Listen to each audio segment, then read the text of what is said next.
Alderman Nguyen. Alderman Wilson. Here. Alderman Holmes. Here. Alderman Tindem. Alderman Grover. Alderman Rainey. Alderman Burris. Alderman Fisk. Here. Alderman Braithwaite. Here. 9-0.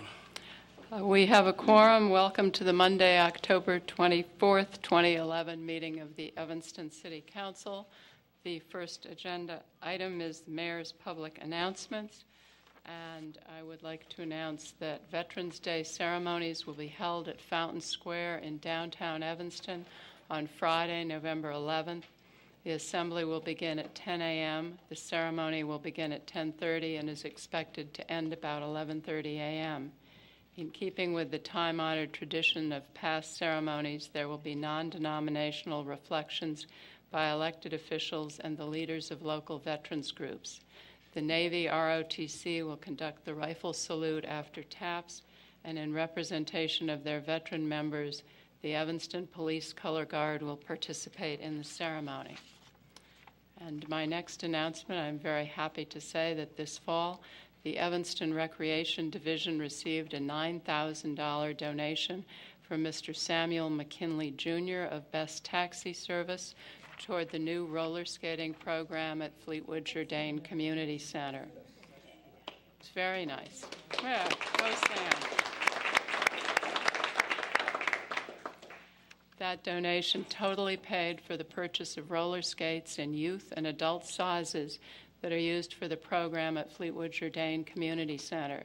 Admission is $1 for youth, which includes free roller skate rental. Admission for residents age 18 and older is $3, and skate rental is $2. Schedules are posted at the community centers and online at www.cityofevanston.org/recreation. And I have heard it is absolutely wonderful, and I'm planning on going and making a fool of myself sometime soon. But I'd very much like to thank Sam McKinley, who this is not the only wonderful thing that he has done for the city of Evanston. So thank you, Mr. McKinley. City Manager, do you have public announcements? No, ma'am. Hard to beat mine anyway after that one. City Clerk, do you have communications? No communications, Madam Mayor. All right, we are at citizen comment. Everybody gets, well, I think if you take 2.5 minutes, we might get through this in 45 minutes. I'm going to call your names, and please be ready to speak as soon as the previous speaker is finished. Elliot Zashin, Nate Kipnis, Mike Drennan, and Todd Rupenthal.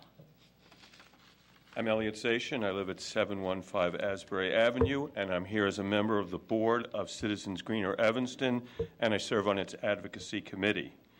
The Evanston Climate Action Plan, or ECAP, a citizen-initiated plan for reducing our community's greenhouse gas emissions, has been the basis for city policy for nearly 3 years and has earned Evanston national recognition. In multiple places, the ECAP speaks to reducing commercial and consumer waste, and under the waste and recycling section, specifically address shopping bags.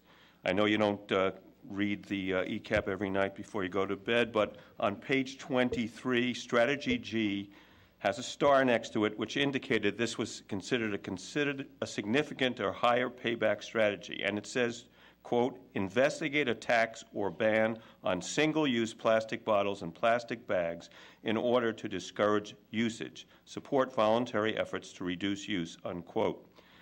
That call to investigate a tax or ban on plastic bags came out in November 2008. That strategy is consistent with Evanston's 2000 Comprehensive General Plan, which states that one of our principal objectives is to, quote, promote awareness of environmental issues and encourage practices that sustain a healthful environment, unquote. Citizens Greener Evanston supports efforts by the city to eliminate or substantially reduce the use of disposable shopping bags, especially plastic. We don't yet have a position on a specific ordinance, but no specific ordinance is before this council. The city has been discussing bag reduction strategies in the abstract for what is now almost 3 years. Members of the Advocacy Committee of Citizens Greener Evanston agree that it was helpful for the Environment Board to propose a recommendation. The next step is for the council to direct staff to draft an ordinance. The statement from the Environment Board touches on most of the elements that an ordinance should cover. Moreover, the board has spent considerable time researching this issue, so it is a good basis for the staff to start with. We recognize that whatever is first drafted probably will not be the final product, but taking this step will enable the council and the entire community to discuss and evaluate specifics rather than abstractions. We encourage the council to move forward. Many communities here and abroad have already taken these steps. It's time that Evanston, with its ambition to be a truly green city, join them. Thank you. Thank you. Hi, I'm Nate Kipnis. I'm going to read, there's a woman, R.V. Shilpa, that is on the advocacy committee for Citizens Greener Evanston that couldn't be here tonight.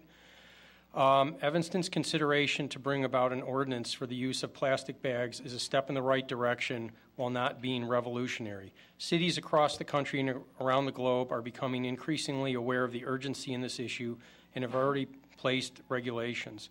To name just a few cities that have placed a ban on most or all plastic bags, I'm not going to read them all, but the city of San Jose, California, the city of Palo Alto, California, Portland, Oregon, Aspen, Telluride, and most of Los Angeles. And some of the places that levy fees or taxes on bags or paper bags or both, to name a few, the city of Washington, D.C., Santa Monica, Los Angeles, and Santa Cruz County, as well as many cities around the world, like in Denmark, Belgium, and Ireland. And I just want to add that, this is not necessarily a big hardship. There were businesses 50 years ago that worked without plastic bags, and they will continue to work without them. The ordinance is not banning them, of course, but certainly we can think of ways to minimize their use. What takes 1 million years to create a feedstock is generally used in a day or a week, and then it's left to figure out how it disintegrates on its own, which is not a really great way to do it. Thank you very much. Thank you.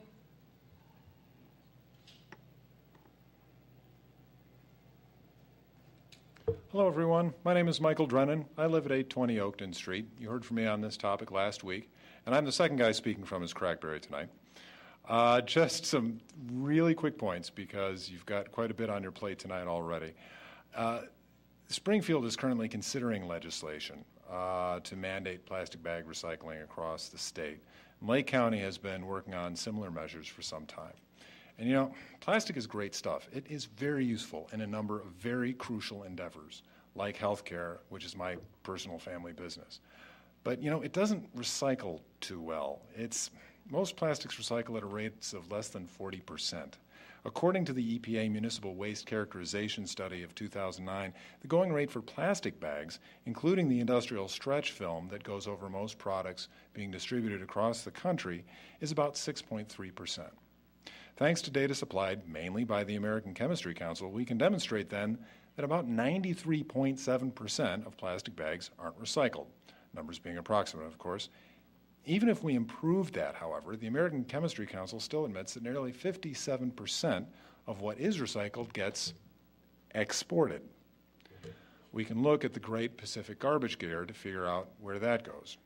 So just a brief reminder tonight, as Elliot's already mentioned, reduce, reuse, and then recycle. Thank you very much for your attention. Thank you.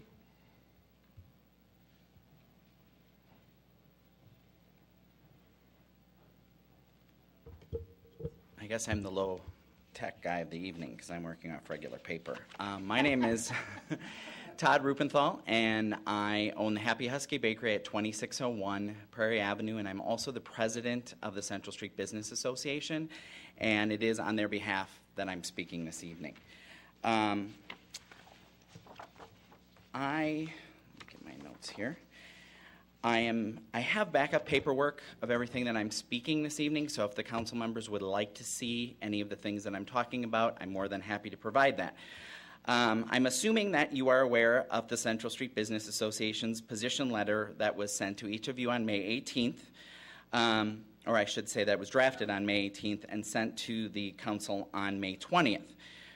You also saw me as one of the more vocal participants in the meeting on May 24th. I'm sure it would also not be a surprise that the Central Street Business Association wishes to participate in the further discussion of the issue of the bag ordinance. After seeing the minutes of the meeting of July 27th, the City Council meeting of July 27th, and the quote as stated, Alderman Burris moved and Alderman Grover seconded that the Environmental Board and the business community work with Catherine Hurley and submit a proposal at the October meeting. After seeing this, on July 6th, I immediately drafted an email to Ms. Hurley asking some initial questions and asking to be included in this work to draft the proposal for the October meeting. This email went without any response. A second email was drafted on July 29th, again requesting to participate in the drafting of the proposal. Once again, no response. A third email on August 10th, which also was not responded to. I happened to see Alderperson Grover at the Library Board meeting on August 31st, where she, via her BlackBerry during that meeting, emailed Ms. Hurley and later contacted me with an email where Ms. Hurley replied to her email, but once again not to me. A fourth email was sent on September 5th, very urgently requesting information and to be responded to, and once again there was no response. So at this point, the Central Street Business Association feels that this interested business community has not been allowed an equal voice in this issue, and thus the request made by Alderpersons Burris and Grover has not been followed, and any proposal made by the Office of Sustainability should not be considered valid at this point. The member businesses still wish to have a seat at this discussion table to work towards a resolution to the issue that is not to the detriment of Evanston's business community as it pertains to the member businesses of the Central Street Business Association. The Central Street Business Association sincerely wishes to work with the city to make Evanston a greener and more ecologically friendly place, as was stated in our initial letter that was sent to the council. So that is our statement at this point. Thank you very much. Thank you very much.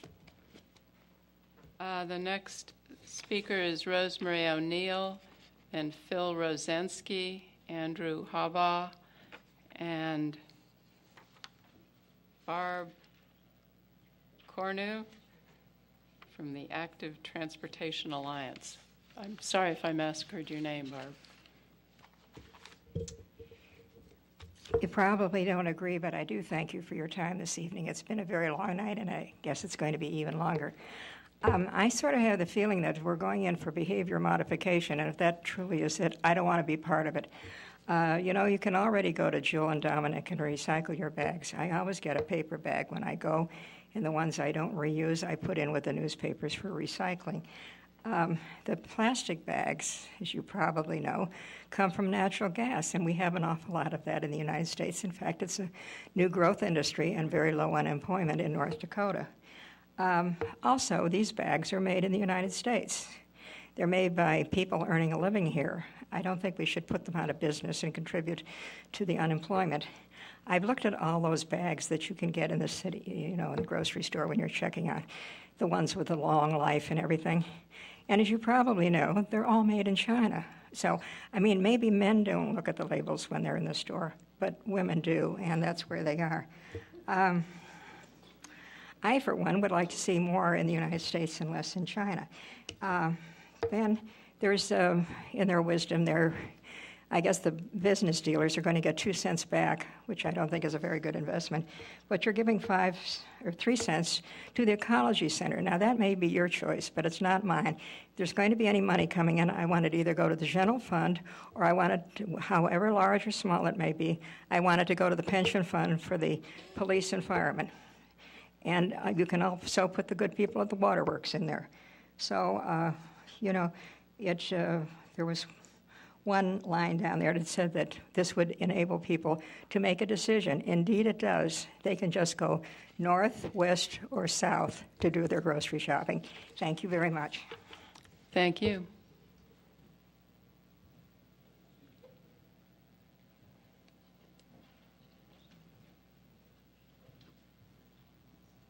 Hi, good evening. My name is Phil Rosensky. Came to speak to you this evening, and I thank you for giving me the opportunity. I'm the Director of Sustainability and Marketing at Hilux Poly. We are the largest plastic bag manufacturer in the United States, employing almost 1,300 people.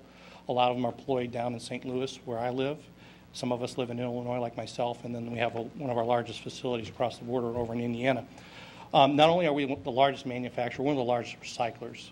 Contrary to what a lot of people believe, they are very readily recycled plastic. When they go through a materials recovery or a curbside, that's not the case. But when they're brought back to grocery stores, there's actually a competitive market for it because it's very clean material. As of December last year, for polyethylene films, which we're made of, we're actually at a 12% recycling rate. And people do ask, why is it so low? The greatest challenge we do face with that is 60% of them are getting reused for pet waste and bin liners. So that's 72% of bags right off the bat. That's greater than reuse and recycling of any product that's out there when it comes to packaging. I just wanted to be able to put that out there. Not only is that there, but we're employing 1,300 people in the United States. But as part of my job, I go to a lot of communities and I help problem solve and look for alternate solutions across the country. And one of the things I think I want to highlight to Evanston, that there's challenges with this kinds of ordinances at the local level. I've been recently doing studies out in Los Angeles County where we interviewed stores that were impacted. The unincorporated county only has a ban on plastic and a fee on paper. And when you write an ordinance like that, it's assumed that there's two choices for the consumer. You would either pay for paper or you would bring a reusable bag. What was overlooked in these ordinances is actually one of the strongest alternatives that's unspoken is go somewhere else.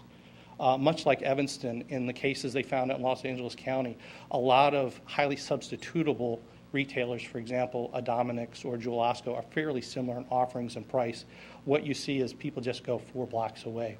For the small independents, they're losing 20-30% of their business, not 20-30% of their profit. You have to understand the business, you make 80%, 90% of your transactions first cover your overhead. The independent store owners that I interviewed said they're in danger of going out of business because of that ordinance. That was within the first month. They're not seeing a bright side to that. So that's the first thing. The other thing is we're working with some groups to do a follow-up study based on data collected in San Francisco. There is a kind of a misnomer. Everybody believes San Francisco has a plastic bag ban. It is partially true. It is only on certain large retailers and pharmacies. And what they found out is after they did that, plastic litter didn't go down. But when they looked at the categories, when you look in the data of that, and there's been a couple states that have done a brand review as well, they find out that actually the large retailers aren't where the litter mostly comes from. It's typically convenience stores and other small packaging, which kind of makes sense because if you think about it when you're grocery shopping, if you have 10 bags, reusable paper or plastic, you put them in your car, they're in a controlled environment. When you take them in the house, they're not becoming litter. Typically, Sir, I do need you to wrap up. Sure. So really there's 2 types of things you need to review with this. One is displacement of commerce is a significant factor. 2, really look at the source and if this addresses the issues with it. And then lastly, as I said, it is a readily recyclable and achievable resource. Thank you for your time. Thank you.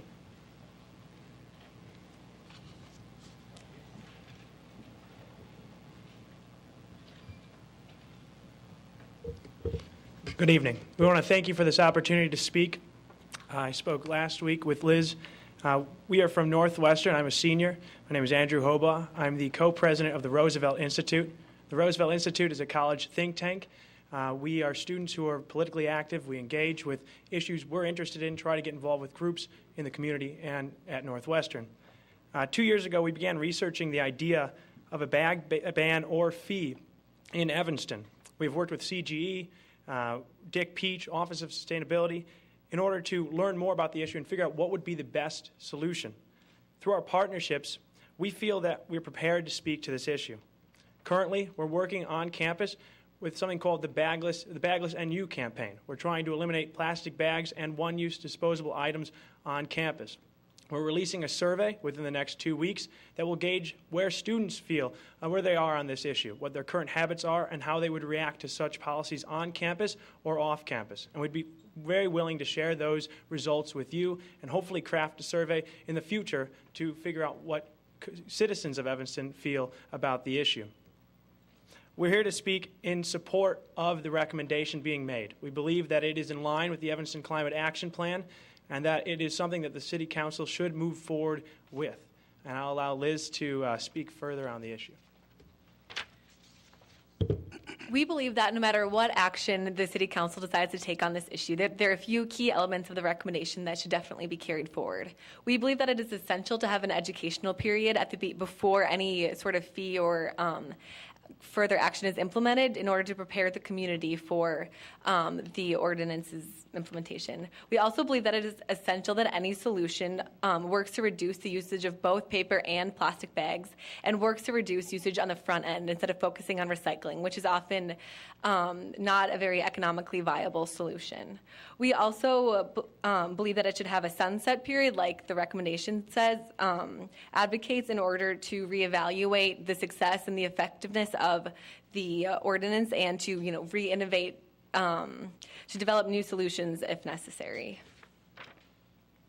There's been a few key points that have been brought up that we believe can be easily rebutted and aren't actually deterrents for the overall recommendation. First off, we don't think the cost to businesses is necessarily a deterrent. We understand that time is money and that the reformation of businesses can seem an obstacle when it comes to recommendation, but we are looking towards the future and a no single-use society in which it wouldn't even be an issue whether we do or do not have plastic. Furthermore, we believe that as proven throughout the use of buying plastic, of utilizing oil, of utilizing natural resources, this can cost billions of dollars, and it's actually a net benefit to go ahead with the recommendation. Furthermore, we're not going to be deterring any sort of potential businesses. Very few people would be willing to pay the extra gas mileage just for the cost of a nickel, and we're not changing mercantile tradition. We're trying to change consumer habits in which people are just willing to bring along a reusable bag to all the businesses they go to. We also believe that recycling isn't... Excuse me, I do need you to wrap up, or since three of you are speaking and only one signed in, if you want to sign in and finish your comments at the end of public comments. I'll take 10 more seconds. Okay, go for it. Yeah, last, we just don't believe that recycling is an issue or is not a solution, and paper is just as bad as plastic in terms of the trees that are felled for the production of it. So I really think that the recommendation is the best strategy and the best way to approach for the future. Could you please come and sign in so the city clerk knows who you are and who was speaking? Thank you.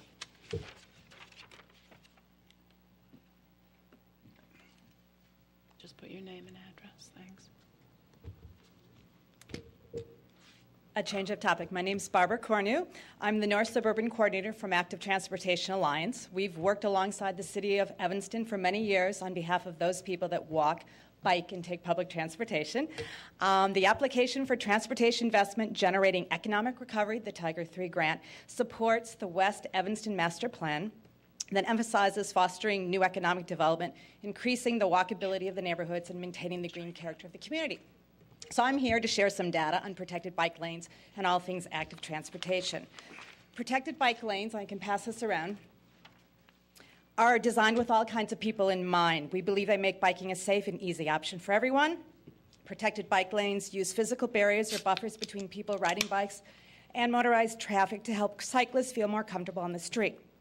By providing a physically separated space on the road, protected lanes help reduce conflicts by encouraging predictable and responsible behavior by all street users. I only have two stats. People want safer streets. A Portland, Oregon study found that 60% of the public would be interested in biking but do not fear because of their fear for their lives, for safety. Protected lanes reduce crashes. New York City's protected lane on 9th Avenue led to a 56% reduction in injuries to all street users and an 84% reduction in sidewalk riding. Finally, really quickly, bike lanes and walkable streets bring people to retail areas, supporting much-needed economic development, plus higher rates of walking and cycling are associated with lower rates of obesity and lowering our nation's healthcare costs. Biking, walking, use of transit is an easy way to increase physical activity. Other benefits include reduced traffic congestion, improved air quality, encouraging socialization, increasing home values. So obviously Evanston is a great believer of complete streets. We're very excited about this proposed project on Church and Dodge. And in summary, I urge Evanston to continue to be a leader in all things sustainable and apply for the Tiger funding and be the first suburban city with protected bike lanes. Thank you. Thank you. Next is Junad Risky, Jean Lindwall, Neil Nye, and Carl Bova.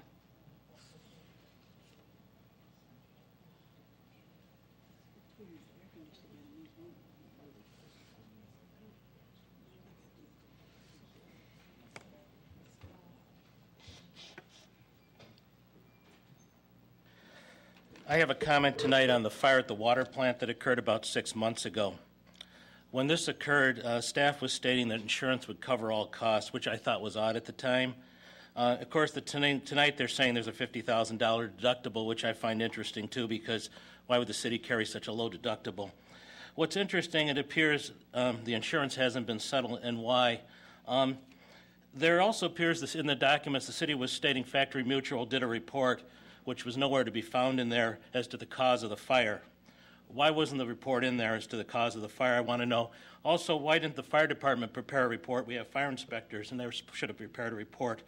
One has to wonder here what happened and what caused this fire and why. After this happened, I did talk to someone who is a qualified electrical engineer, and basically, and I don't have all the details and didn't have it at the time, but his impression was possibly there's lack of maintenance. That's the question, though, that I'm really interested in is, will Factory Mutual settle this? Because if Factory Mutual doesn't settle this and the city owes $400,000, well, that comes out of your capital. So if this going to just get buried again like everything else here that gets buried, and it won't be carried on as a cut to capital? Because, frankly, it should be taken through the budget until it's settled as a negative that's going to come off your capital. And, I mean, this is the kind of practice we have here. This is going to get approved tonight and forgotten about, and then where does capital go? So I think the city needs to manage this better, and we also need to get to the bottom of why this happened so it doesn't happen again and we burn the place down. Thank you. Thank you.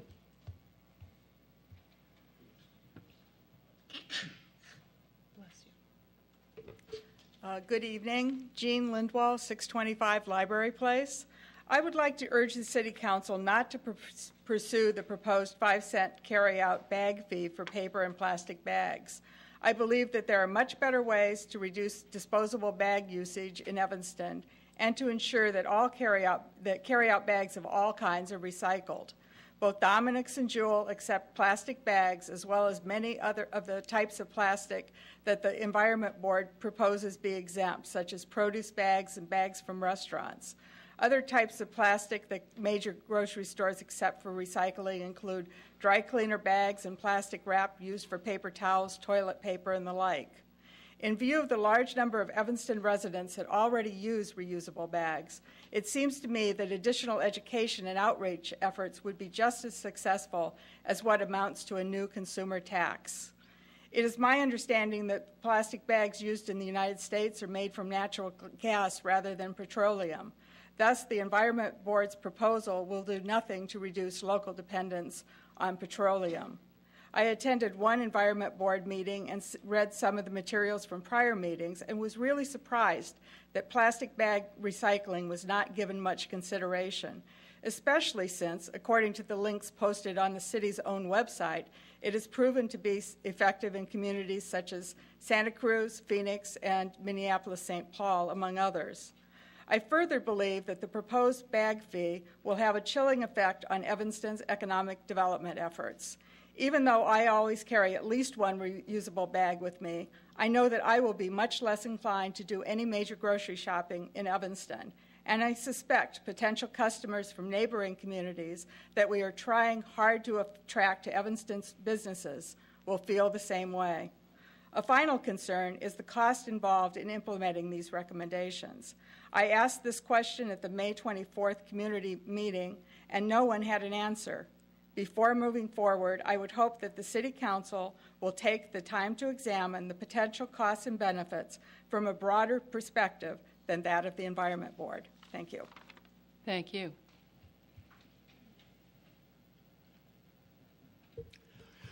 I'm Neil Nye. I live at 224 Gray in Evanston, and I'm here tonight to speak in support of the Tiger Grant application. Some of you may remember that I once worked for the city of Evanston, and at the time that I did so, I commuted to work by bicycle about half of the time. And I would have really appreciated a bike lane on Church Street because that would have been a very direct route for me. At this point, I'm retired, and I ride my bicycle throughout the metropolitan area. And in fact, we'll be leading a ride to Forest Park tomorrow morning, so I will be leaving shortly after I finish here. Frankly, I don't need a bike lane like you're proposing. I'm comfortable riding in traffic. I ride in traffic all the time, and I don't have any trouble with it. But I think that the bike lane is a very important thing for the city to do. And I would certainly use it. I think I would be safer in it. But I think that there's three major advantages to a bike lane like this that occur to me right away. And the first is safety, that I think all of the studies indicate that you are much safer with that separation, where it's a very, very clear demarcation to the cars on the road that this is not for them. You see in the bike lanes in the city all the time, you'll see cars parking in them, pulling in them to go around a car. That's not possible with the separate bike lane. And so I think the safety is a real key. I think that if we think about the bicycle as transportation, as a means of getting around, the bike lanes increase the viability of the bicycle as a transportation device considerably. There's just more people are willing to use them. They saw that in the city of Chicago. The bike use increased substantially along Kinsey when the bike lane went in. So I think in terms of transportation, if we want people to be, on the bicycles rather than in their cars, bike lanes like this are really key. And then the third thing is families. If we are going to get families out on bikes, I think making the roads as safe for them as possible is really, really key. I have a granddaughter, and I have occasionally towed her in a trailer behind my bike, and I tell you, I have an entirely different perspective on bicycle safety when she is behind me than I do when I'm out there on my own. And I think that families certainly appreciate bike lanes and being able to use them. So I would urge you to make this grant application. I think it would be fabulous if Evanston had the first protected bike lane, and it would be great to have a bike lane, all the way to that trail would be fabulous. So thank you very much. Thank you.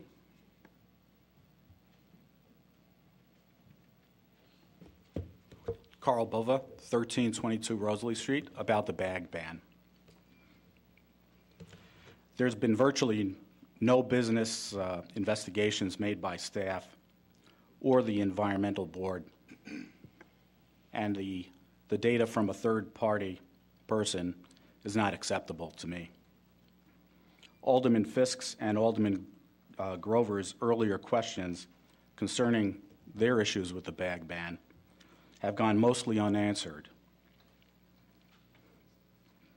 Staff calculates that the energy savings equals the equivalent of 5 cars' annual gasoline usage for all the bags that Evanston produces and uses. And that's truly insignificant. There are 45,000 automobiles in Evanston, just to give you an idea of how small a number that represents. No one seems to have looked at the lost sales tax revenue question. No one seems to have looked at the lost job potential. Staff's supporting documentation does not make any recommendation for passage of this ordinance. The citizens of Evanston have always been responsible, and so why create an ordinance when many of the people are already cutting back, using bags 2 or 3 times, and others are recycling responsibly? I'm a bit tired by the use of the words ban and fines and penalties with respect to this issue. Is this any way to treat Evanston shoppers and shopkeepers? Rather, perhaps simply consider a 5-cent reward for each bag that a shopper does not use. It incentivizes the use of recycling and doesn't harm anyone. All the dollars associated with collection, administration, fines, or whatever are eliminated in this way. Target already does this on Howard Street.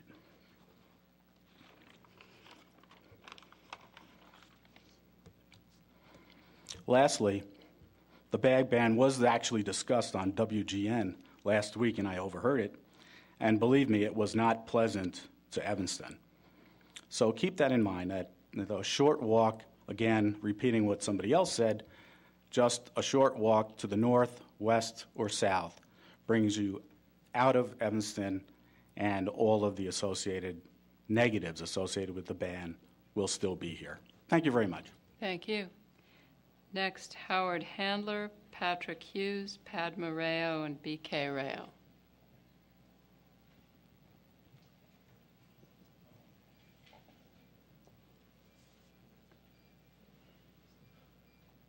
Thank you. Howard Handler, 450 Skokie Boulevard in Northbrook with the North Shore Barrington Association of Realtors. I just wanted to actually take an opportunity to invite the public and the community at large to a special lecture on Evanston's law restricting the number of unrelated persons that can live together, also known by the media as the brothel law. The lecture will be given by Professor Ellen Pater of the University of Massachusetts, Amherst, flying in for this event on Wednesday, November 2nd at 7 p.m. at the Evanston Public Library's main branch. Professor Pater is a leading expert on the origins and consequences of familial housing occupancy standards. In addition to the realtors sponsoring this event, Congress for New Urbanism, Evanston Property Owners Association, Hope Fair Housing Center, the Interfaith Housing Center of the Northern Suburbs, Northwestern University Habitat for Humanity, and the Sargent Shriver National Center on Poverty Law are all sponsoring this event. Again, this is open to all members of the community. Thank you. Thank you.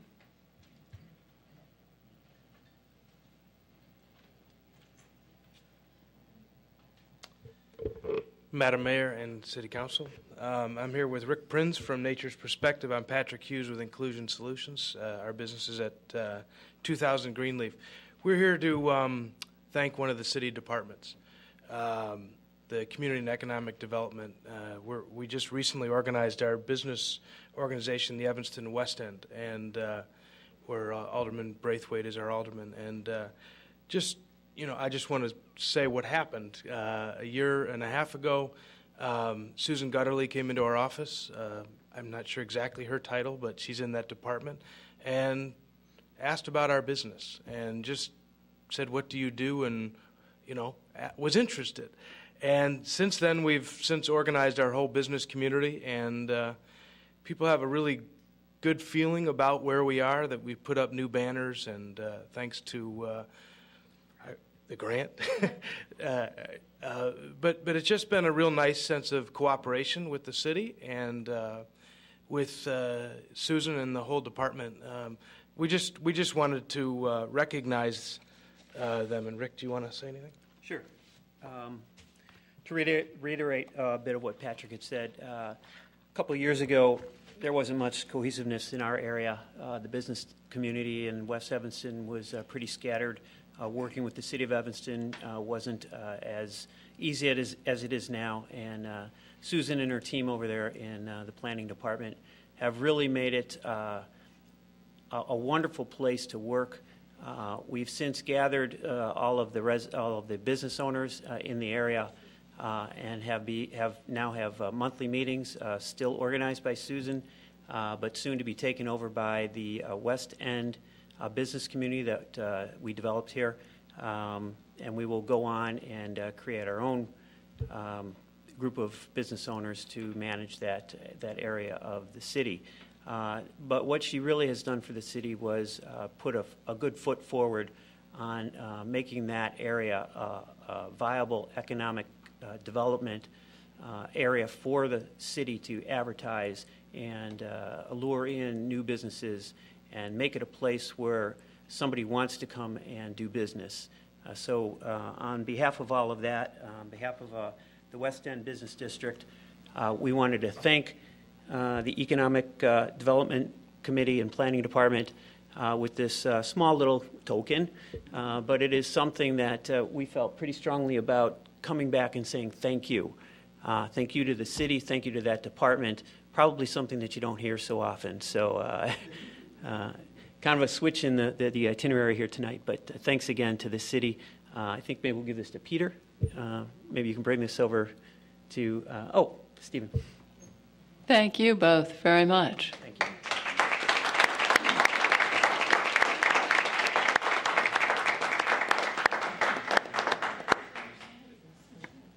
I think this may go down in history as the first plaque that the Economic Development Committee has won. Congratulations, all of you.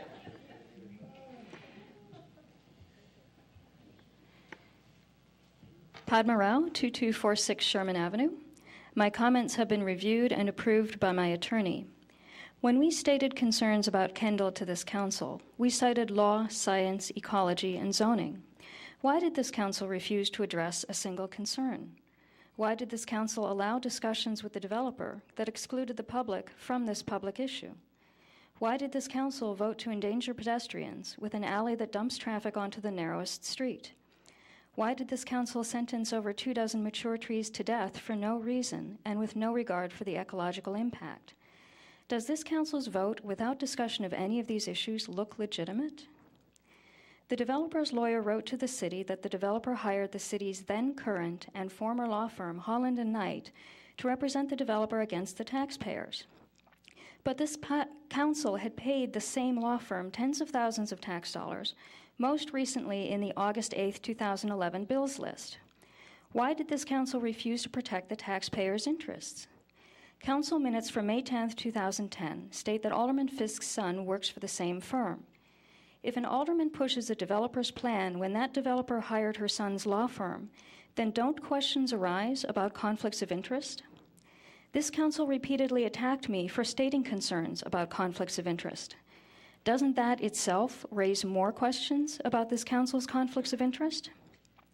Citizen comment is the time and place to state our grievances to this council pursuant to the First Amendment. We're not the only taxpayers who criticize this council's actions. So why does this council keep attacking us with such open hostility? Is it because of our ethnic background? Is it because of our religious beliefs? If this council doesn't want to be criticized, then this council should redress our grievances, protect the trees and pedestrians at Kendall as the city code requires. Till then, see you all next time. Thank you.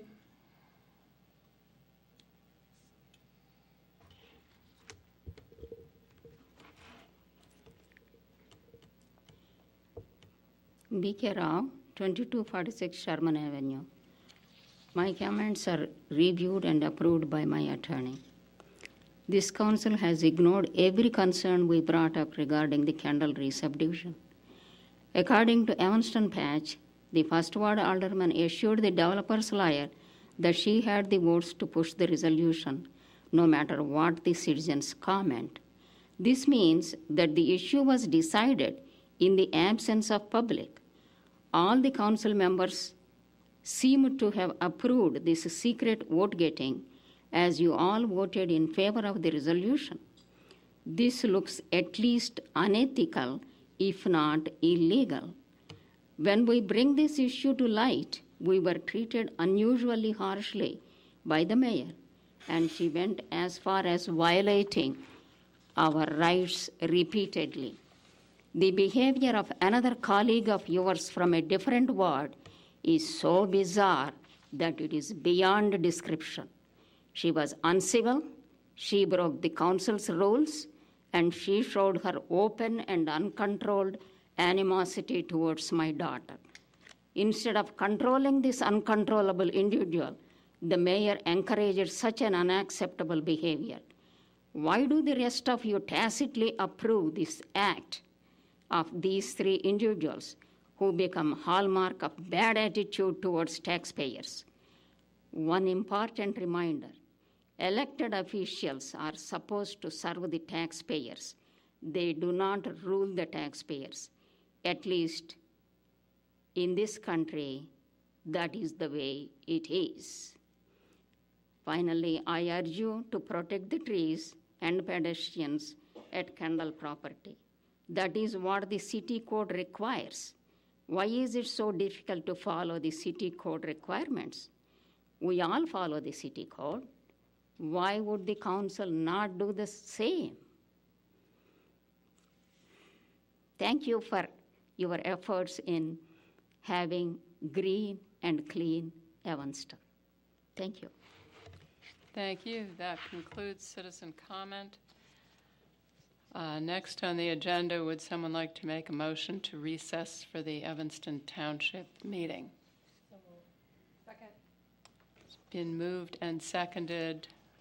All in favor say aye. Aye. Opposed? We are recessed. City Clerk? Township Clerk. Township Clerk, sorry about that. That's all right. We're now in the process of taking care of township business, where the aldermen are now trustees of the township to discuss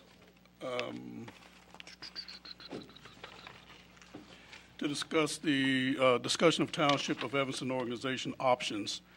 T1, which is staff recommends the Township Board to direct Corporation Council to draft ballot language for referendum on dissolution of Evanston Township for placement on March 20, 2012 general election ballot, and to work with members of the Evanston General Assembly delegation to draft state legislation pertaining to the dissolution of Evanston Township and assumption of general aid administration by the city by amending the Illinois Township Code and the Public Aid Code.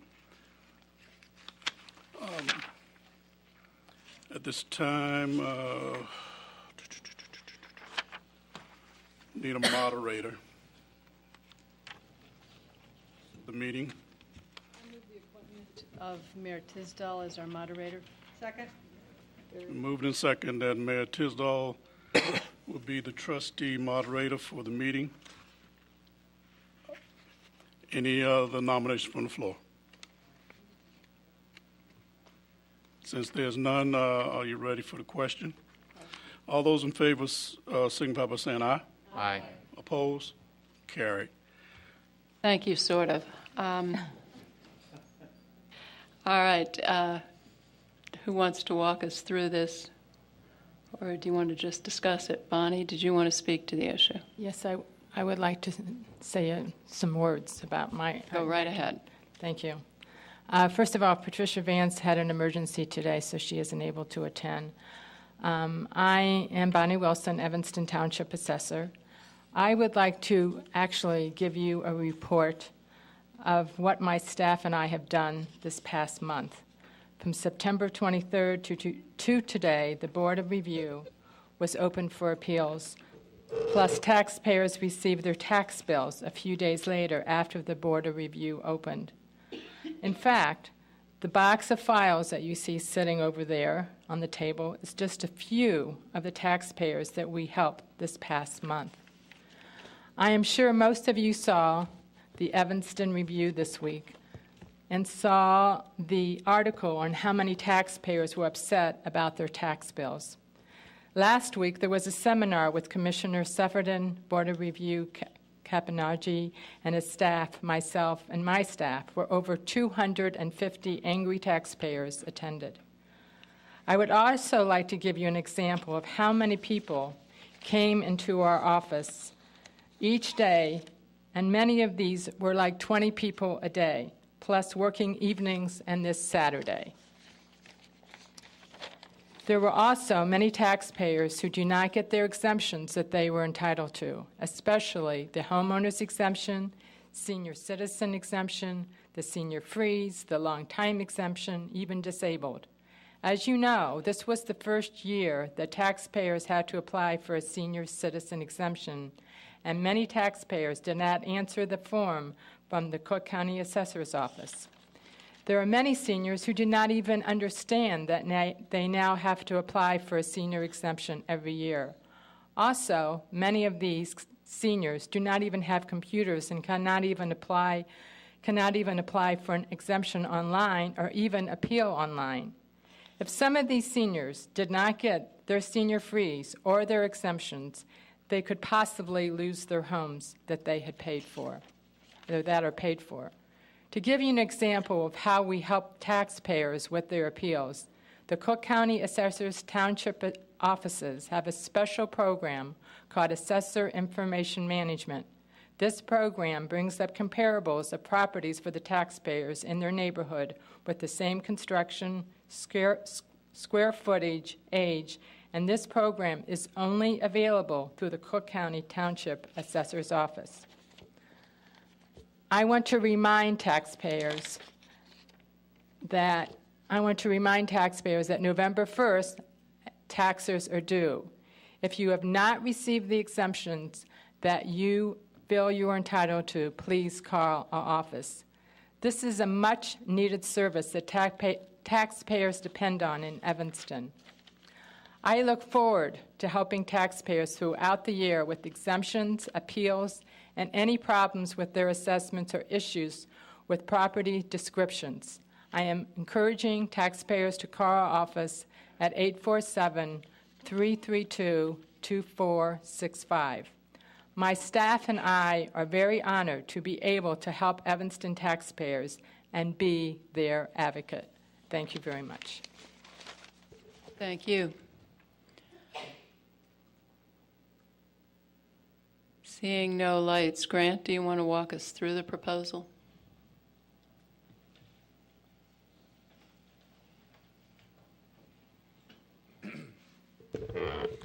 Madam Mayor, Town Board, Town Clerk, Grant for our Town Board Attorney. We, as staff, over the past 6 months, have been reviewing this issue pursuant to the Town Board's direction. There are a number of things that I think are pretty clear from the memo that I'm not going to detail in too much detail owing to the long agenda tonight. But what is really the point of emphasis at this point is Illinois law, Illinois statutes on this issue are unsettled. And what Manager Bob Quitz and I are suggesting that the Town Board consider is really a belt and suspenders approach.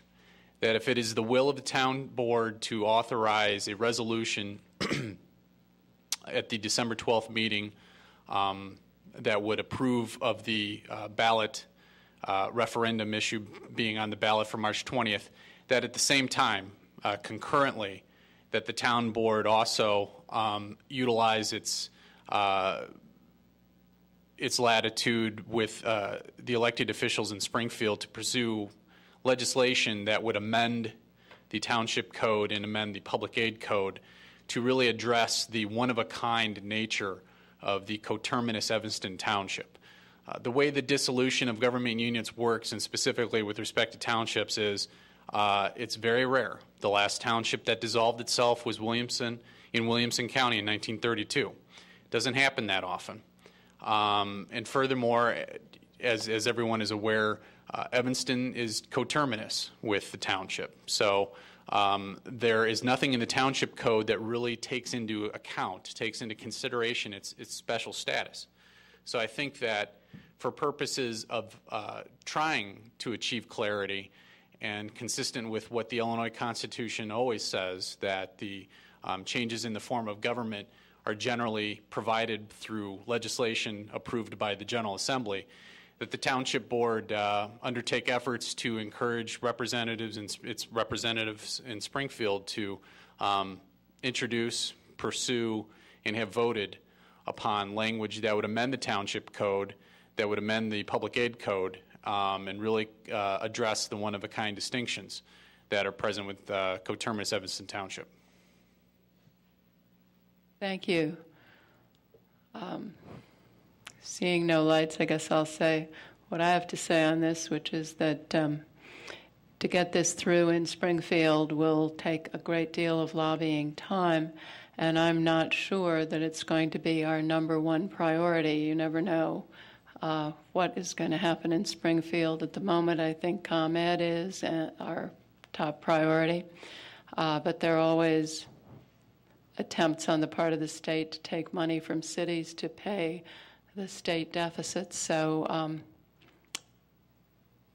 this would be a major lobbying effort, and it's hard to determine right now whether it really would be our top priority.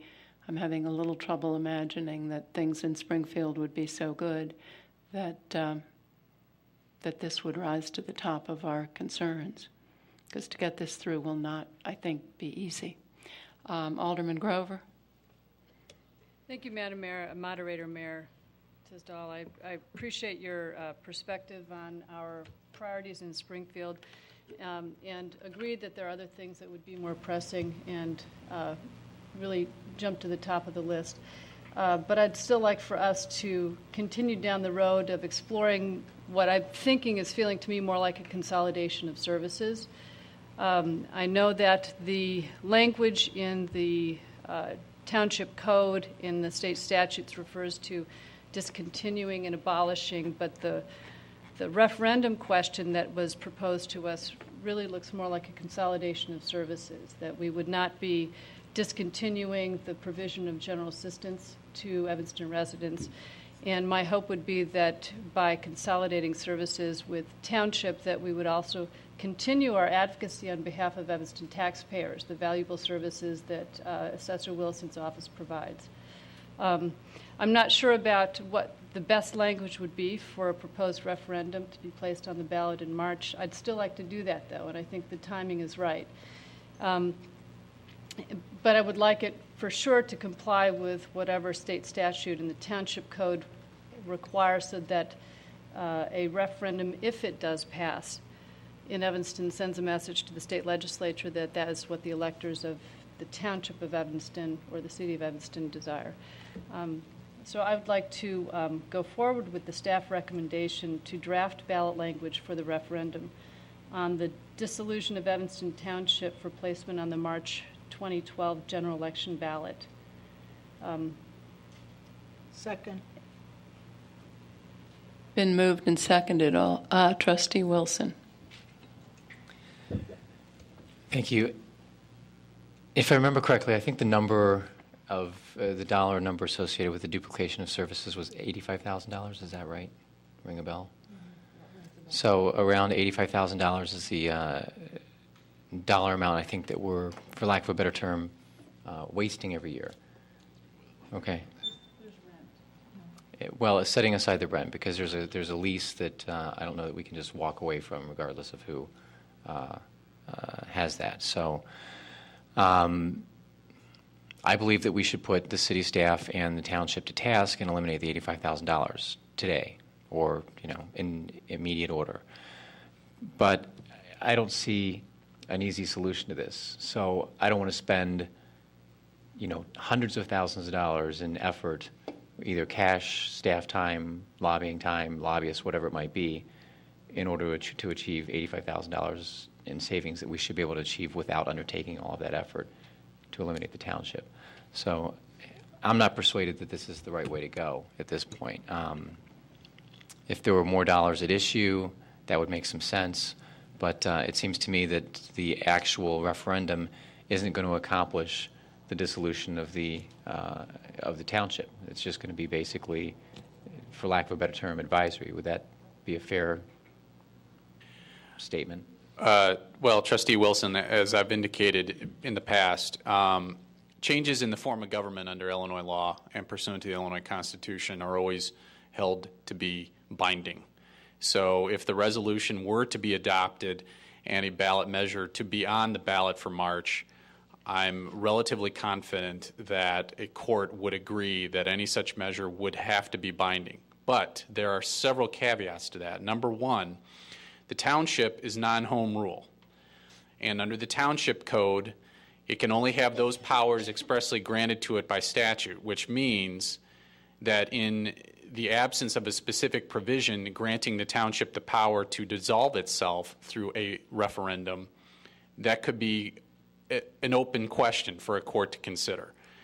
The overall point is whether it would be advisory or binding, I think, is subject to different interpretations. The only thing I can say is that there were two court cases, none of which are binding precedent, but nonetheless were court cases delivered in Illinois that indicated that even though the case law is unsettled, that the will of the corporate authorities, which in this case would be the electors of the township, the individual voters, would be of such an overriding status that if a referendum were to be adopted, placed on the ballot, it would have to be binding. But again, the case law is unsettled, the statutes are conflicting, and that's just an open area that it would certainly engender itself to a case of first impression in Illinois. Right. And personally, I have almost zero interest in testing the courts or exploring this in litigation for the amount of dollars that are at issue. So I think that would be a tremendous waste of time, effort, and energy. Personally, that's my view. So in the absence of something more specific or concrete, for those kinds of dollars, which I think the township and the city staff should be able to recapture by cost savings or efficiencies, I think that's the route we should direct the staff and the township to pursue, and not to invite ourselves into what would almost certainly be expensive and protracted litigation. Trustee Rainey. Thank you, Moderator Tisdall. First of all, Alderman Wilson, you cannot direct the township to do anything. When it comes to money, we know that from years and years and years of effort. You cannot direct the supervisor to do anything regarding restricting spending. We don't have that responsibility or that right. So what happens in the township stays in the township, and there's nothing we can do about it, regardless of whether or not they call us trustees. We have absolutely no role in the financial. We can claim to have some role in the town fund, but not in the general assistance fund, and we've never taken control of the town fund. So, having said that, there would be no reason to have any kind of a referendum. I mean, I'm not interested in going out and testing the waters with any kind of an advisory referendum. If we indicate it's a binding referendum, and I'm not sure where anybody gets $85,000. We are levied over $1 million a year for the township, and I believe that there is at least $700,000 in saving by eliminating the township. I believe that in my heart of hearts and in my mind. So $85,000 is a meaningless number, and I agree with you, there's no point in working through that. We have hundreds of thousands of dollars worth of salaries in the township. I believe if you were to put, for example, Bill Smith runs little polls. I believe if you put a poll on Evanston Now right now saying, do you want to eliminate the township, you would give an overwhelming response. I know very few people, unless they are township recipients or township employees, that really understand and embrace the township form of government. It is a waste, it's archaic, and we need to move forward. I also have some issues with the, let me back up a bit. I think that the legal department's memo on this whole issue was fantastic, absolutely one of the best I've ever seen. However, I have to disagree that the city should take over all of the obligations and duties of the township. There's no point in abolishing it if we're going to do that. So I think we ought to get to work and stop fooling around. The township, the savings will be much more than $85,000. Thank you. Wally, I would call on you if I knew who you were. Are you the city manager or a trustee? Or? I think I'm certainly not a trustee. I'm an advisor to the township board, I think, at this juncture. All right. I'd like to call on the advisor to the township board. And respectfully request to be recognized. Thank you. Also speaking to the $85,000, that number was just the number of efficiency savings, looking at IT and payroll and storage and purchasing. That was the only savings. As Alderman Rainey said, I don't know that I would agree that $750,000 in savings, but it's at least in my mind $500,000 in savings because of the rent or because of the staff that would no longer be there. I think the question remains on the general assistance, how much would be paid. But that $85,000 number was just savings that Joellen Earl had identified for mostly internal services that could be assumed by the city. So that's where that $85,000 number came from 2 or 3 township board meetings ago. So we'd have a $500,000 savings even keeping the same services in place that the township provides, or not? I guess that's the question. If I may reply, Madam Moderator. Yes, and then Alderman, Trustee Holmes is next, please. I think the question would be what would continue, as the Corporation Council has indicated here, that the responsibilities, the assessing responsibility and the general assistance responsibility would remain. The question is how it would be delivered. Would it be delivered by full-time staff? Would it be delivered by existing duties of existing city staff? So I'm not ready to commit to a number as high as $750,000, but I would imagine that we could have an individual staff member that is available to answer assessment questions, and then ultimately becomes the general assistance piece of this. We don't believe in our discussions, the Corporation Council and I, that Illinois law would allow for the city to no longer be, if we were to assume this, that general assistance is something that is enjoyed by all residents in the state of Illinois. Is that a fair assumption? That is correct, Manager Bob Quitz. The Public Aid Code has, I believe, through Article 2 and Article 6, instituted a statutory regime wherein general assistance in counties with township organizations is delivered by the township. So the general assistance piece still has to travel hand in glove with this issue one way or the other. So that's why, and again, it was just a staff suggestion relative to the language. It was my informed legal guess that general assistance would have to be disposed of in some way in the event a referendum were held. General assistance has to go somewhere. It's a statutory program mandated by the Public Aid Code. I believe there's anywhere in the vicinity of approximately 100 recipients who have an expectation and a property interest in that general assistance. That interest has to be satisfied. So that was again why that piece of the language in the memo worked its way in there. And in the city of Chicago, it is provided by the state of Illinois. I believe so, yes. And there's a funding mechanism that taxpayers of the city of Chicago make available that is then transferred to the state of Illinois. So that would be ultimately a decision. So again, going back to Trustee Wilson's original inquiry, those costs are real costs, but I think absent those costs, the savings are the order of magnitude. My guess is in the $500,000 range, not the $85,000. It's Trustee Holmes's turn. Yeah, I'm going to have a heart attack before I speak, evidently, because I certainly want to know who's going to take care of the general assistance, and I certainly don't ascribe to the state of Illinois taking care of it. Not at all. And I think it's irresponsible of us to talk about abolishing the township without having a firm plan of what's going to happen with the general assistance.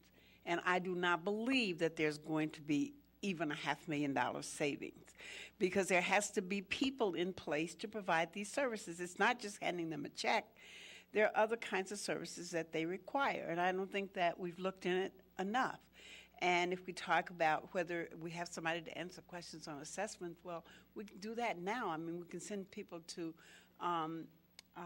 Commissioner Sufferton's office, but does that do what the assessor's office does? So I just think that there's too many, for me anyway, too many unanswered questions in terms of what will happen once we do this. I understand Alderman Wilson's $85,000. I thought it was a little bit more than that in terms of savings, but certainly not even begin the wildest in my imagination of looking at the figures could come to $500,000 of savings in the township. But I just think it's too soon for us to talk about abolishing without having a plan. It's irresponsible. Thank you. Trustee Braithwaite. I just wanted to follow up on a couple of comments, and I also agree and support Mrs. Holmes' statements. And I've even asked members of this council if there's ever been a plan that I could read, look at, research to understand what will happen to the number of residents that are on general assistance. I support Alderman Wilson as well. I think it would be a great misuse of staff time and dollars to pursue something that we are still very unclear of. And regarding Alderman Rainey's comments, which I also understand, I don't think that our city staff would do a good job administering and I don't know if you meant to say that our city staff would do a poor job of administering, or I don't think that the city staff should take on the administration of the General Assistance Program. So with that being said, I have more questions than I do answers, and I will not be supporting the action of abolishing the township. Thank you. Trustee Burris? I just wanted to go back to the cost. The personnel cost for the township is extremely high, and I do agree that we'd be at least $500,000 savings, if not more, if we remember looking at the budget and how we went line by line through the township budget. The benefits and the salary cost are pretty remarkable, and the number of employees that the general assistance has seems a little abundant. Additionally to that, with when I was on CDBG committee previously, and we've talked about this when we're talking about the mental health board and other programs, it's combining programs and making sure that we're delivering services in an efficient way. So we're not doing it in a piecemeal way. This is another way to do that, to bring what is happening with general assistance along with what's happening in the mental health board and what's happening on CDBG under one roof, and looking at this at an economy of scale of how can we use all of these funds to leverage our dollars better. Currently, we're not doing that. Currently, we're completely siloed. And the township is another silo that we have literally no control over. We're township trustees, but as we know, we try to change the budget, and we don't. We can't do anything to change how the township works, the budget for the township, how services are being delivered. That's a problem, as I view it. So if we have a mechanism in-house to make that more efficient, that only helps our residents, our not-for-profits, and those residents that are most in need. So I fully support abolishing the township, bringing this in-house, making it more efficient. I know that we can reduce the personnel costs from the number that currently are at the township. Thank you. Trustee Tandem? Thank you, Madam Mayor, or Madam Moderator. Madam Moderator. I agree with Alderman Burris and those who believe that there is a considerable savings out there. I think there are so many questions unanswered, but there's so much potential here, as Alderman Burris said, in terms of efficiency, the agencies we work with outside of the city government. And I can't help but believe that the network isn't here in to enable us to transfer these responsibilities from the township to other people working with the city as an intermediary. And I think that would lead to, as Mr. Bobkowitz said, close to $500,000, if not more. So I do favor the abolishment of the township through a referendum. Thank you. Trustee Grover? Thank you, Madam Moderator. Correct me if I'm wrong, Mr. Farr, but you've already invested significant amounts of time and resources in the research that you've done so far on township issues, township budget issues, the state law, the township code. We're pretty far down this road of looking into dissolution of Evanston Township. Trustee Grover, with respect to the staff work that's been done to this point, it has been geared towards determining the feasibility of a referendum and analyzing the statutes which bear upon same. It does not extend to the logistical issues attendant to a wind down of the township and a transfer of the affairs. However, What our memo did attempt to do for this meeting is indicate that there could be a wind-up period, especially since there are 2 terms of office for 2 elected officials. So there has been some staff time expended, yes, but it, quite frankly, quite honestly, has not been able to get into the 3rd or 4th level of the analysis, just because it is such an unsettled issue and it touches on so many different statutes. And what's your estimate as to what the cost would be for putting a referendum on the ballot in March? With respect to the costs, the costs for putting a referendum on are borne by the election authority, which in this case would be Cook County Clerk David Orr. But that's strictly speaking the costs attendant with having the ballots prepared to have the question. It doesn't touch upon costs that may be associated with a electoral or a legal challenge.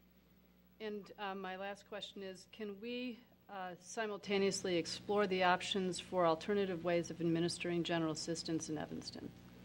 Well, I think we did contact the Illinois Department of Public Aid, and they were unaware, certainly, of any intergovernmental pacts or agreements between various units of local government in the state that would touch upon general assistance.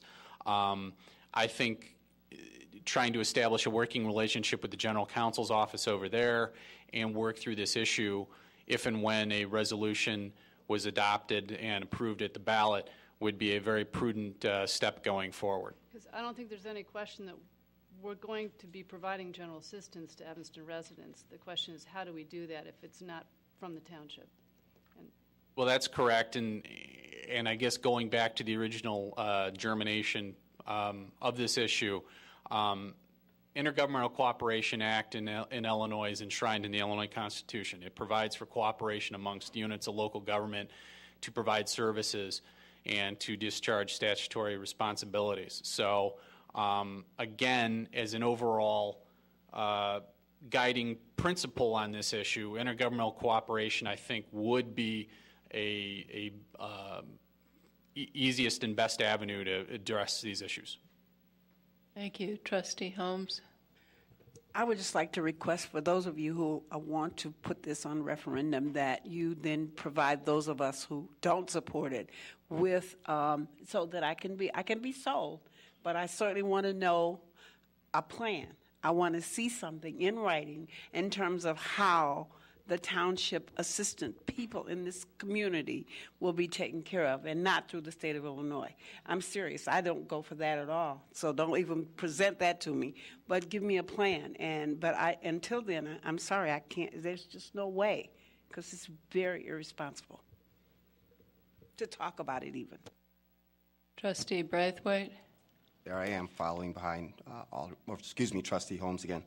And I agree with her statements. Quick question for Grant, and this is a follow-up to Trustee Grover regarding the estimate of costs. Is this something that's going to be handled all in-house, or will any part of the investigation, or until we get to referendum, will any of that cost be outsourced?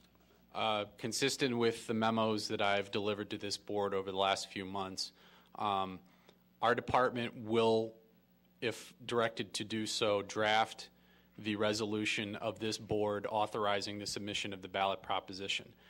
From that point on, we will then recuse ourselves from any representation or work on the ballot issue, because we do have a former duty owed to the township as a former client. So in terms of just the costs from a staff resource standpoint, it's up to and including the drafting and submission of the resolution authorizing the ballot question to be done. Upon adoption of a resolution, then I think in conjunction with Manager Bobkowitz and other departments of the city, we would then assist everyone as necessary in terms of working through the legal ramifications if and when a referendum were to be favorably passed upon by the electors. So in terms of implementing the changes and working those through, we would then step back in at that point. You sort of lost me. So is that a yes or a no? I'm sorry. It's a It's a yes. Yeah. Ultimately, there will be a point when the Corporation Council is conflicted out because of the issues. With respect to the submission of the ballot question itself, and if there were to be a challenge, our department could have absolutely no role in that at all. But come March 21st and the township electors voted to abolish the township, we would then step back in and assist staff as needed with respect to transitioning services and complying with all the applicable statutes and working the issue through at that point. Would it, just another quick follow-up question. You said 1932 was the last time that in the state of Illinois we abolished a township. Just an estimate of how many hours that you've put in or staff times put in thus far, and a wild guess on what it would take to get us to this point. I think you probably see where I'm going with this. So, Alderman Braithwaite, I guess I would estimate time spent on this by the law department to be at least 100 hours in the last few months. I just don't know. And then in terms of expenses going forward, I couldn't speculate. I just couldn't. That's fair. Wally, did you have something more you wanted to say? Yeah, I think in response to the inquiries regarding general assistance, we'd be happy to come back with a plan. I think a lot of what has been said I agree with as far as, certainly from my point of view, we would put the general assistance as part of our overall programming, community, and economic development to assist people. So I don't think it would be a very difficult thing to do to come back and say, here's how it would work. I think that there's even opportunity, if you wanted to spend additional money, cash grants, if that was something from a policy perspective you wanted to do, because you'd be saving so much money in other ways. So I'm happy to come back at a next meeting sometime in November. If this motion is to pass in December, I don't think it will be a difficult thing to put together to show how we would handle the general assistance piece. Thank you. Trustee Fisk? Thanks. I just had a quick question. Chicago is not a township. Is that correct? They deliver general assistance directly to clients? It actually is a township, but it is dormant. It goes back to 1902, and I could spend way too much time trying to explain that little nugget. But Chicago delivers services, but again, it's Chicago. It's one singular entity in the state. Okay. Seeing no further lights, Alderman Grover, would you like to repeat your motion? Yes, ma'am. I move that we direct our Corporation Council to draft ballot language for a referendum on dissolution of Evanston Township for placement on the March 20th, 2012 general election ballot. Second. It's been moved and seconded. All in favor, say aye. Aye. Opposed? No. Three. Which three? You want you to call it? Roll call it, Roll call. please. Alderman Nguyen? No. Trustee Wilson? No. Trustee Holmes? No. Trustee Tindem? Yes. Trustee Grover? Yes. Trustee Rainey? Yes. Trustee Burris? Yes. Trustee Fisk? Yes. Trustee Braithwaite? No. That's 4 against. 5 in favor and 4 against. The motion passes. Trustee Nguyen? Madam Mayor, I would like to receive the information that Wally was offering to us. I think that we have a lot of questions up here that would significantly clarify some of our thinking if we understood better the savings that are involved, how the services could possibly be provided by the city, and what the services would be, beyond what are being provided right now. Break down, where are the cost savings against the township budget that we have, and a little bit more information from the corporation, the township grant about the certainty with which a referendum will not be challenged, because, well, not that you can provide that, but as I read through this memo, it wasn't clear to me that a referendum was necessarily the best way to go. I completely understand what the mayor is saying to us, and I don't think we should use up our valuable political capital during a veto session on this. So, but if we want to get this accomplished, it seems as though a referendum is the way to go, but it's not clear to me that that's effective. So those are all of my questions, sitting here and listening to the discussion. Oh, I thank like you. those answers. I would very much like the answers as well. Trustee Wynn, I agree with you and Trustee Holmes that this proposal worries me as much as or more than any proposal that's come before us. So I would very much like to have a plan before we do anything that would impact people's lives, particularly people whose lives are difficult enough already. Trustee Grover. Never mind, you've said it, Madam Moderator.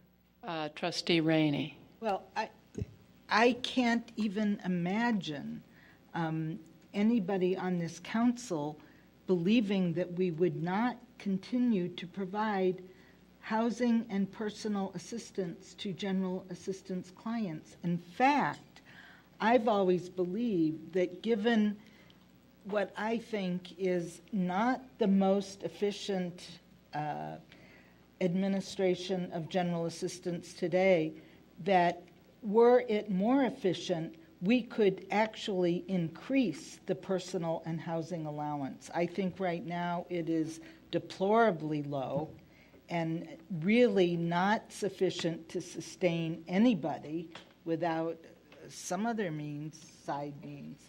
So I think this might be an opportunity for the first time ever,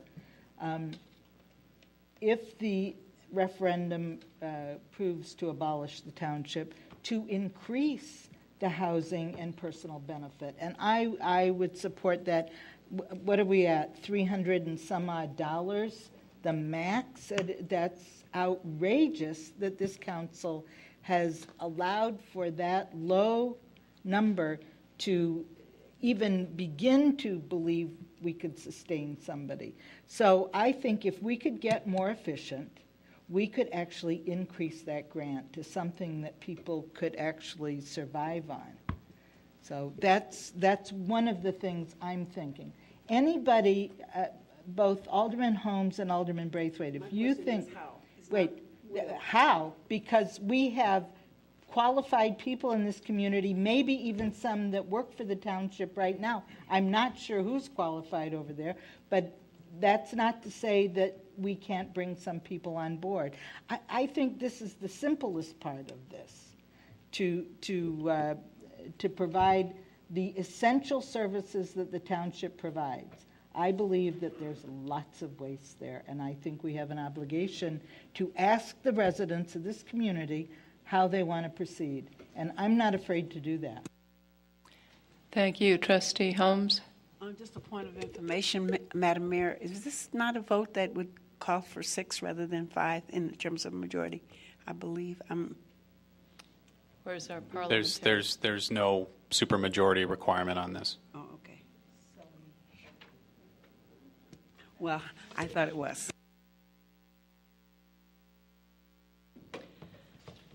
Madam Moderator? Yes. What is the Township Board's wish as far as further discussion about this? We would propose to come back to you no later than December 12th. The requirement to bring this to the Cook County, I believe, is the 3rd of January. December 12th is your last regularly scheduled meeting.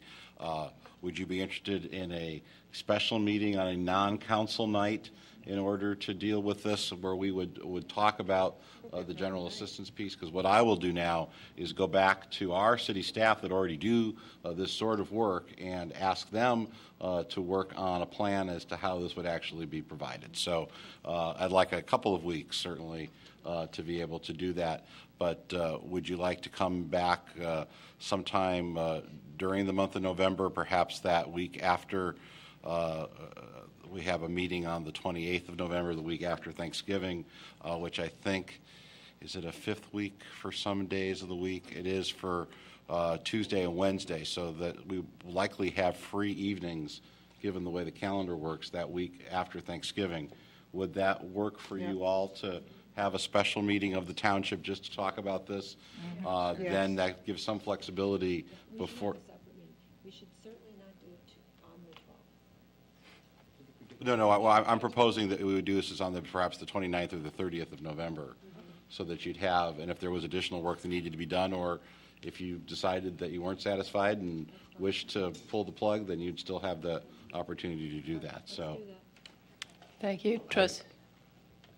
I'm hearing general consensus, so we'll look at the 29th and 30th, those Tuesday and Wednesday, which are likely the freest days on the city calendar, given that they're fifth Tuesday and a fifth Wednesday. Trustee Rainey? I realized that Supervisor Vance had an emergency. We were told she had an emergency tonight. However, there are many other members of the township staff that could have been here tonight, knowing this was on our agenda. And I would implore the township to send people who serve on this staff, especially the executive director, to be present so that we can have a discussion with them. It just seems to me pretty important that they come. So what I'm really saying is, could the city reach out? Yes, of course. And beg them to come? Okay, Trustee Fisk, and I would like to remind everyone it's 10:30 at night, and we have not even gotten to our special orders of business.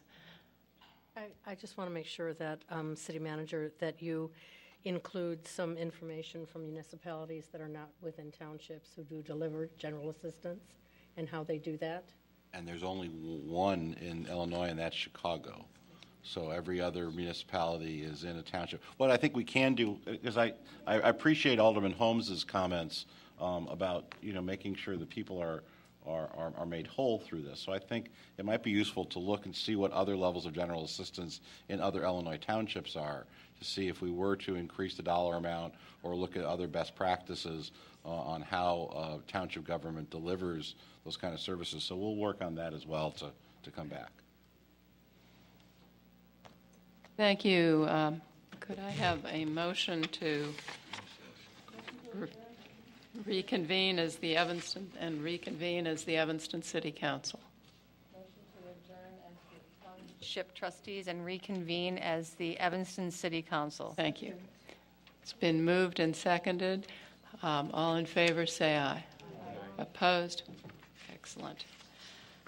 Next is the disposable bag presentation. Madam Mayor, members of the council, representatives from the Environment Board are here. Paige Finnegan, and I don't know that young lady's name, so representatives are here and they will make a presentation.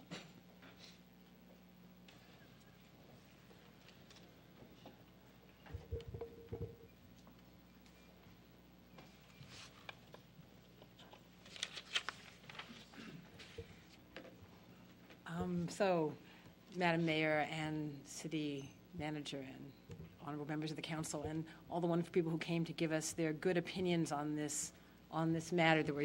We're just here briefly to present the bag reduction proposal. This is the result of a summer-long investigation that we were asked to undertake about how to make a difference, one small step towards a difference, in changing how we lived in our city.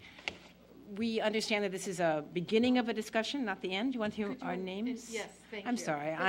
I'm Lori Zoloth. I live at 1232 Hinman in Evanston, and I'm one of the members of the Environmental Board. Hi, thank you so much. I'm Jill Franklin. I live at 813 Seward Street in Evanston. So again, we're just here to begin a conversation. We're delighted that so many people have so many great opinions and ideas about it. Like you, we learned about this over this summer. We talked to people from different communities. We heard different and competing, frankly, moral appeals. Our mandate as members of the Environmental Board is to try to work out the strongest voice for the needs of the environment and for the needs of cities that are facing all across the country increasing pressure to respond to the crisis in the environment. And that's our mandate. Other people have other mandates. We're here. We're glad that they're expressed. We're certainly sympathetic to hearing from them. We've already learned a lot here tonight from the citizens' comments. So you've seen the bag reduction proposal. Joe's just going to walk you through it briefly, and then we're excited to hear your questions and your thoughts on the next steps. Thank you very much. And I have to say, I'm very happy to finally be up here and speaking to you. So you've already seen the proposal. I'll just go over it kind of briefly. So we are, as you all know, recommending a 5-cent fee on carry-out bags. That would include both paper and plastic. And we have heard that there would be some concern about administrative implementation on the part of the businesses, and so we've suggested that the businesses retain a portion of the fee to offset those administrative costs, and that the remaining portion go toward, we've just on the slide, we have a suggestion of the Ecology Center, but we have heard that other ideas of tree planting, which was also one of the Evanston 150 ideas, and that would also fit in with using the funds to plant trees and support Evanston's tree city status, as well as replacing trees that are downed each year due to storms and other things. And then we also are suggesting a 6-month time period to that will allow merchants to use their supplies, as well as allow for an educational campaign and allow people to, adjust behavior without any kind of fee. And then finally, we are recommending that whatever the ordinance is, that it be reviewed after 2 years and amended as needed, or renewed. And a very important part of the implementation of whatever ordinance might be passed would be to include the business associations and the chamber and the Business Alliance for Sustainable Evanston and other stakeholder groups. That was always part, a very important piece of crafting what we are recommending as a piece of crafting the ordinance would be to include the business associations in a dialogue for to work things out. And the rationale behind this, behind our specific recommendations, is that, as you've heard from earlier speakers, a bag reduction proposal meets the goals of Evanston's strategic plan, which has a vision of being a green city and a stated commitment to lead by example with sustainable practices. It also supports the Evanston Climate Action Plan, which, as one of the presenters mentioned, has a goal of reducing single-use products. And we looked at what municipalities all over the country have been doing, and there are 3 basic approaches. So one is a ban. That's generally a ban on plastic with a companion requirement on a percentage of recycled content for paper. And fees, which around the country range from 2 cents to $1. And then another approach is recycling. And the recycling approach is not really exclusive of the ban or fee option. It's goes along with as a companion to a ban or a fee. But we are recommending a fee instead of a ban, in that because it still retains choice for the customer. If you would like to have a plastic bag, you can have a plastic bag. They are still around. So, and there are ways to avoid a fee. And then, as other people have already spoken about, manufacturing bags does have a cost. Right now, we receive the bags at we perceive them as being free, but really they're not free. They have a cost to the environment. They're using resources, petroleum and trees and energy to produce the bags and to recycle them as well. And they cause harm to the environment, polluting and harming wildlife. And the retailers do pay for the bags, and in some cases, perhaps pass the cost along to customers. And then, again, the 6-month grace period we recommend is important to allow businesses to use up their supply and for an education period. Thank you. Thank you, and thank you for all your work. I appreciate all of it. Well, seeing no lights, I guess I'll start. I wrote down what Mr. Zashin said in his remarks, and he talked about supporting voluntary and encouraging practices, and I wondered if there could be a more positive approach than bans and fines and that sort of thing. So we thought about that. We actually are in favor of nudges that are positive and nudges. That's what I want. Excellent word. Right. And so one of the things that's interesting about this is we have to work on many fronts if we're going to make substantial environmental change, even this tiny front. So there's many ways to nudge. I have here from Castile Coffee, a lovely Evanston small business on Central Street, I might add. The kind of bags they sell, which meet one of the objections of, do you always have a bag? You come from work and you need bags. These are also small bags. You can put your label on them. They're green, and there was an incentive for me to use them and to have them in my purse, in my pockets at all times, my bike. So we can urge retailers, and we think we can reward retailers with a city sticker that says, I'm a green business, come here because I want to be part of the solution in making the environment a better place. We think we can reward participating merchants by giving them these stickers and saying, come here, be with me, because I want to help you solve the environmental problem. A lot of people live in Evanston because they want to be in a green city. So that's one way to do it.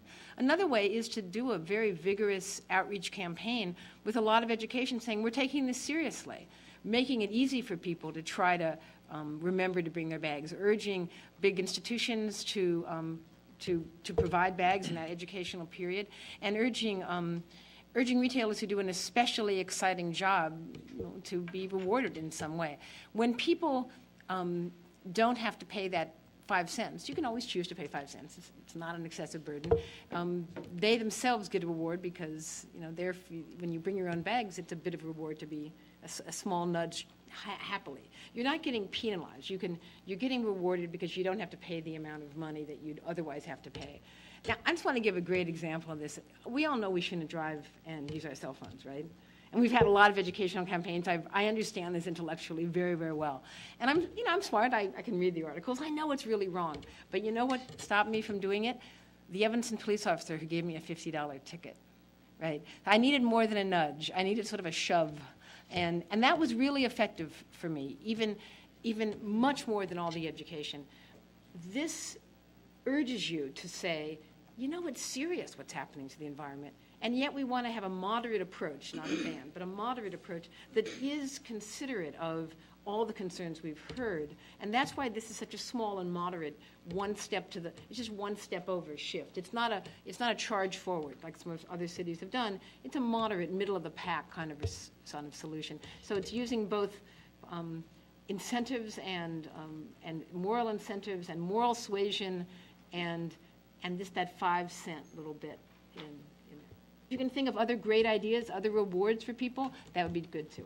That would be terrific. Some stores do that. Aldi, for instance, doesn't have any bags at all available, and they just have boxes available, or people take their cartons out in little wicker or wire baskets as they've done for years. They never had bags as part of their business plan. Thank you. Alderman Burris? First I want to say thank you to the Environment Board and the Citizens for Greener Evanston. I also want to thank all the residents that wrote original, thoughtful letters regarding the plastic bag issue.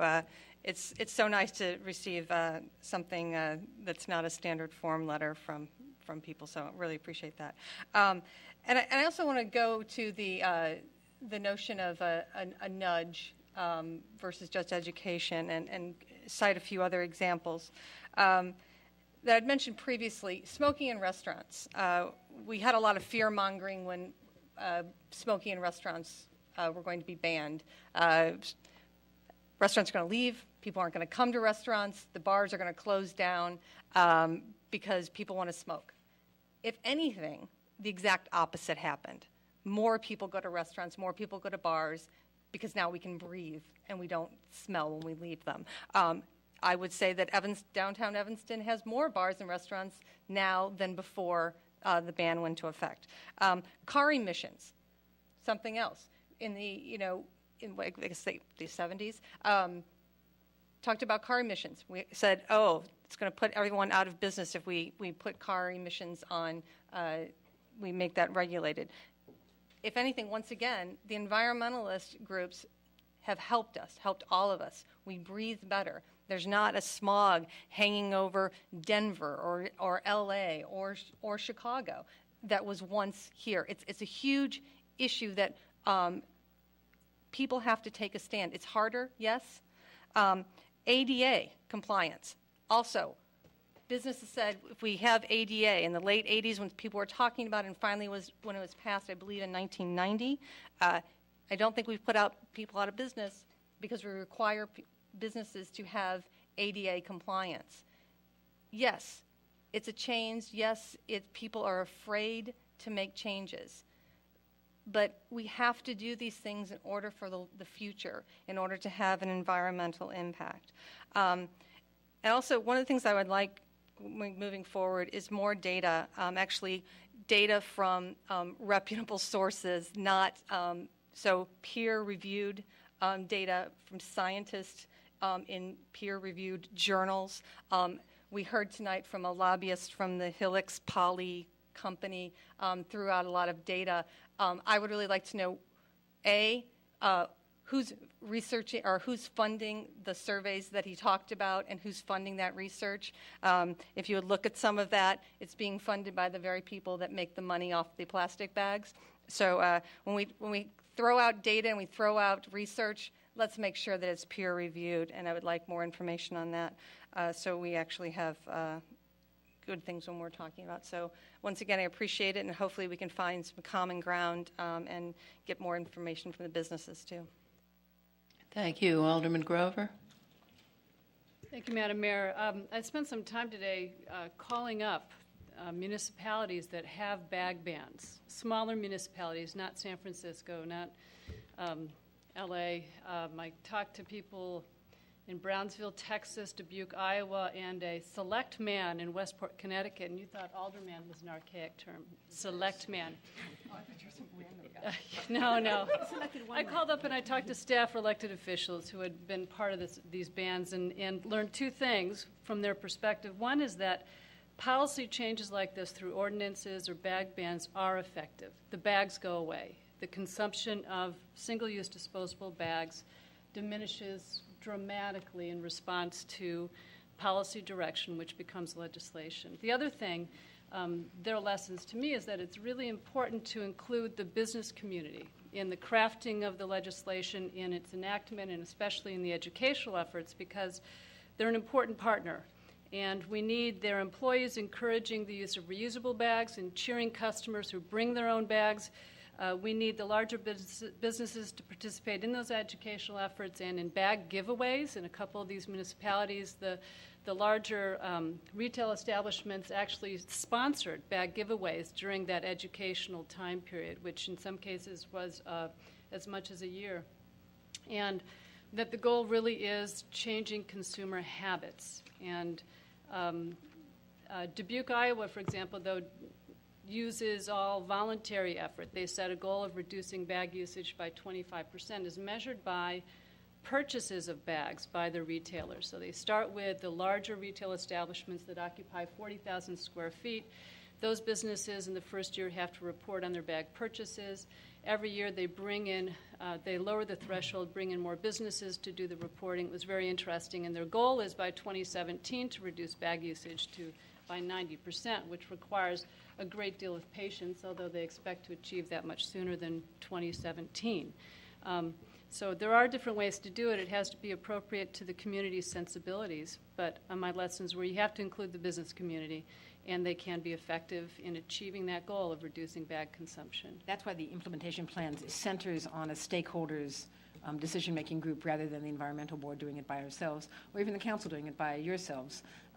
It does need that implementation plan to make it really effective, and you have to get, as it were, buy-in. I was actually in Santa Monica for the momentous week in which there was bags one week and signs everywhere saying, okay, next week we're taking away the bags, and it's going to, and then I was there the second week, and I went to their big farmers market both times, and it was remarkable how seamlessly it came forward and how people just accepted it. And then I shopped in the city for a while and went, into the Ralphs, and just the big, jewel there, and people were just like, oh, where's your bag?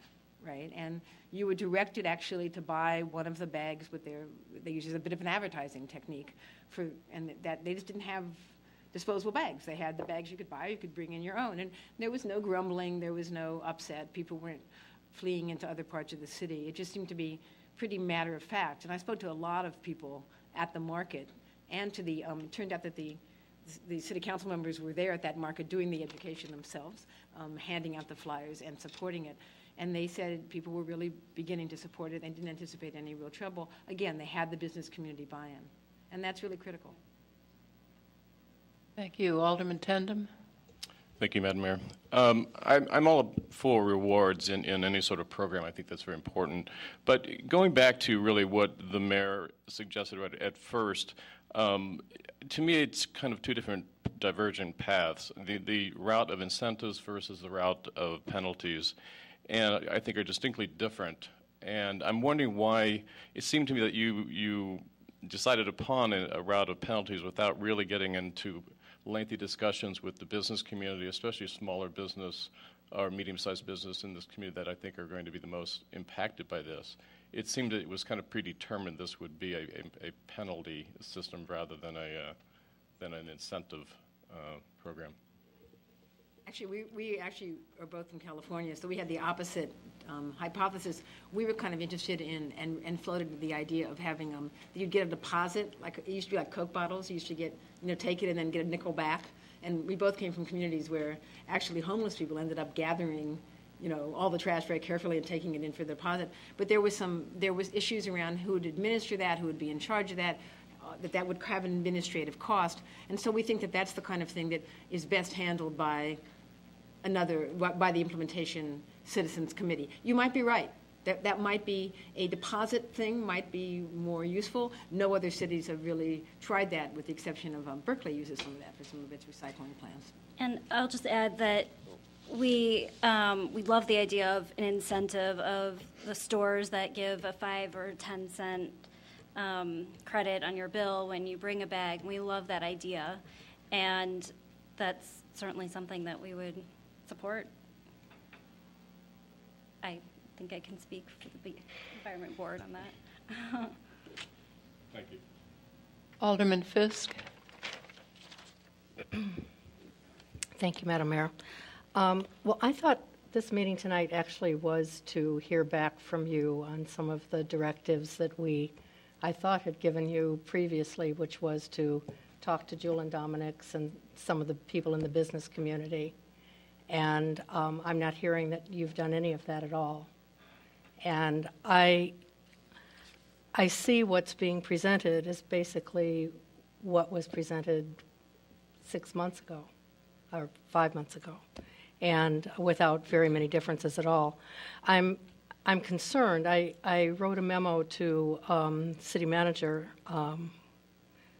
last week with 25 questions that I had, which I was hoping would be answered tonight. I got a response back this afternoon, and that's on everybody's at everyone's desk.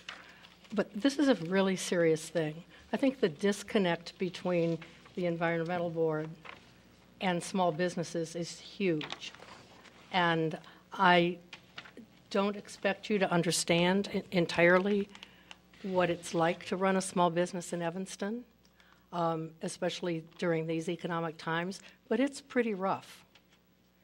And putting the small business owner on the front lines of having to collect what is basically a tax, and the Supreme Court of Virginia defines this as a tax, and it may have some benefits for actually business owners if we call it what it really is, and that is a tax.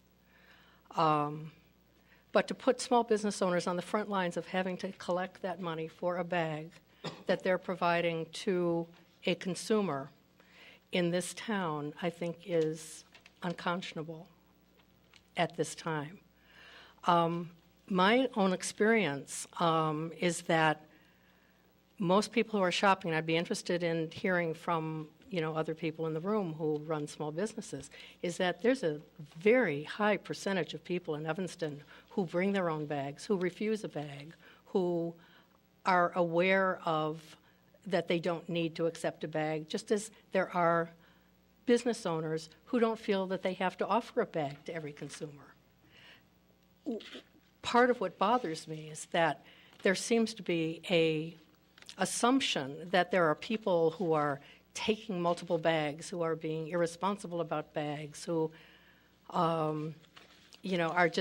misusing these supposed one-time use bags. But that's not the case.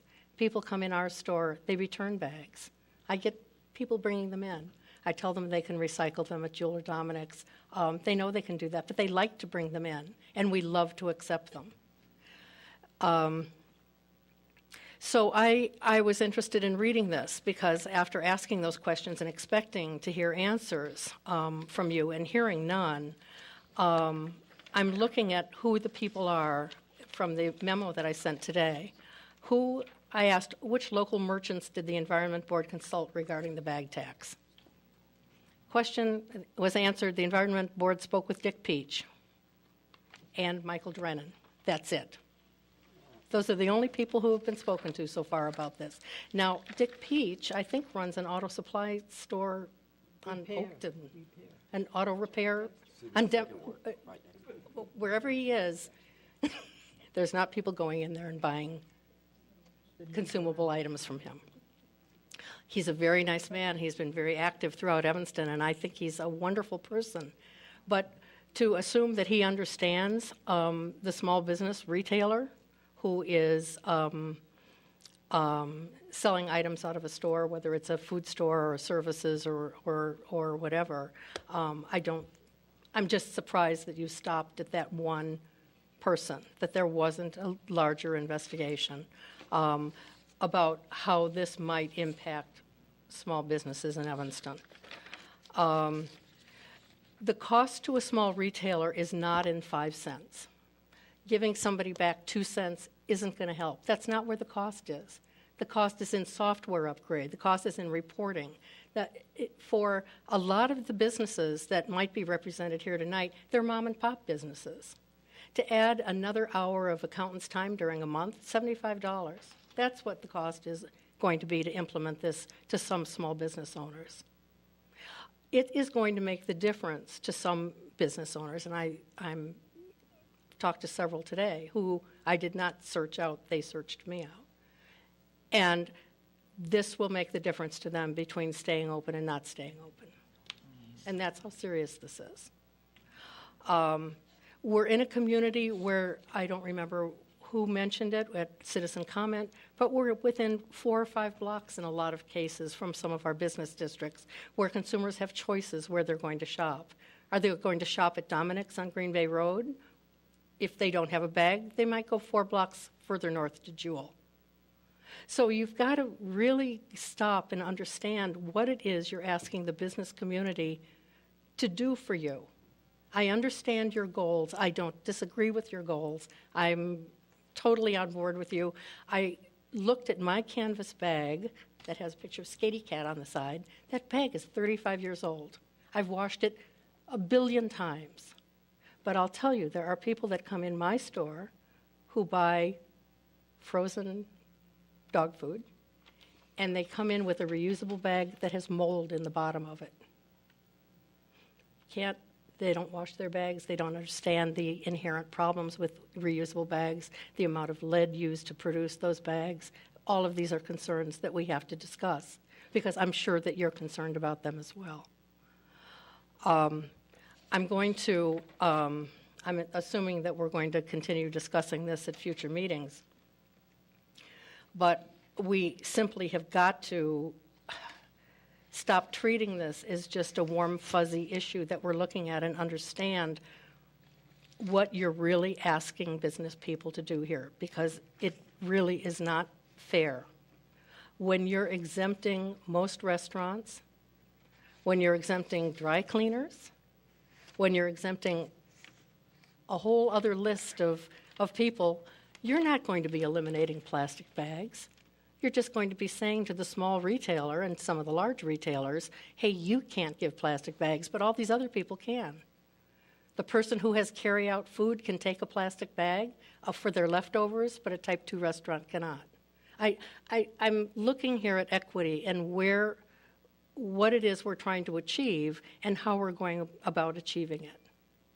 Now, I don't mean to criticize you, but I really did expect something else at this meeting tonight, and I'm not hearing it at all. And I am very concerned also about how we're spending our staff time on this as well.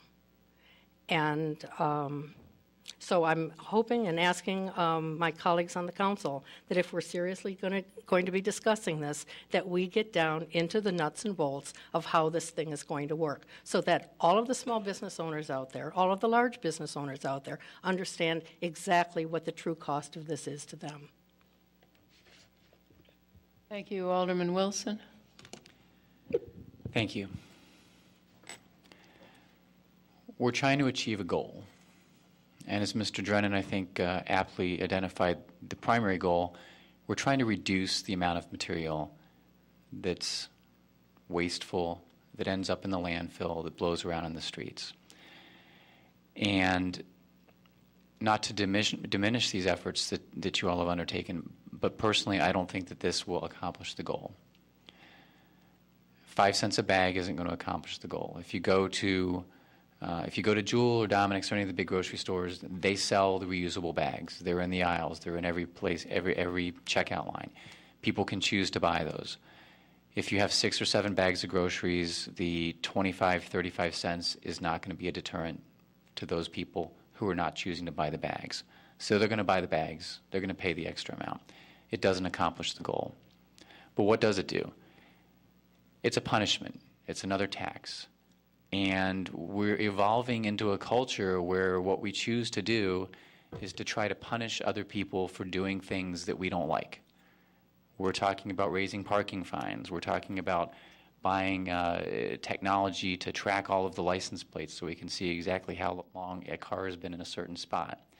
We're talking about fees on bags.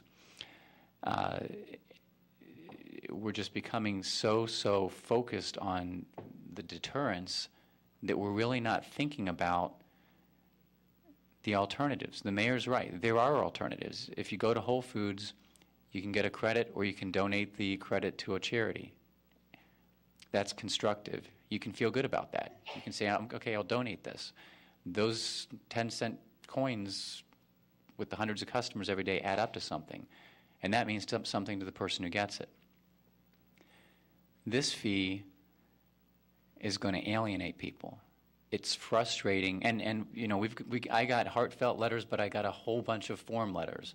But I do appreciate the fact that people took time to forward the form letters. At least I know that there are a lot of people who care about this. But people are upset and frustrated. People who bring their bags feel like they're offended. Not everyone, but there are a substantial number of people who are offended. Some people need a few bags here and there so they can clean up after their dogs or their cats. I do that. You know, I try to bring my bags. Sometimes I forget them, and I stick a pile of them in so my kid can clean up after the dog. But what we're doing is we're creating resentment and frustration. And that's not even touching on the businesses. I have talked to businesses in my ward, and they're very upset. The business community is disappointed that they have not been included in the process. I think that they're surprised that this is, you know, going to recycling. This is a recycled idea, and I think after the first go-around, they felt like there was going to be real participation and engagement, and they didn't get any of that. And at the end of the day, if this is going to pass, it's going to frustrate people. It's not going to be fair. It's going to have an undue impact on the small businesses.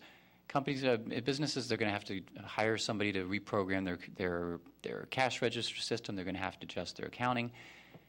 If you're a 1 or 2, 3-person business, that's a significant impact on you. And we should be focusing on other things, like the mayor said, proactive educational efforts and, for lack of a better term, a reward system. But also look at things like packaging. Again, reducing things. There is a lot of aftermarket packaging that goes on products. The stuff that goes in the little film plastic bag, you can have a much bigger impact addressing what's in the bag than dealing with the bag. Okay, just because the thick plastic container that contains the little GameCube game doesn't blow around doesn't mean that that's wasteful and doesn't end up in the landfill. So I think that we should try to redirect our efforts and our attention on, again, on being proactive and looking at items that could have and should have a higher impact on actually reducing the excess material. Alderman Rainey. I'm going to be all over the place in what I say.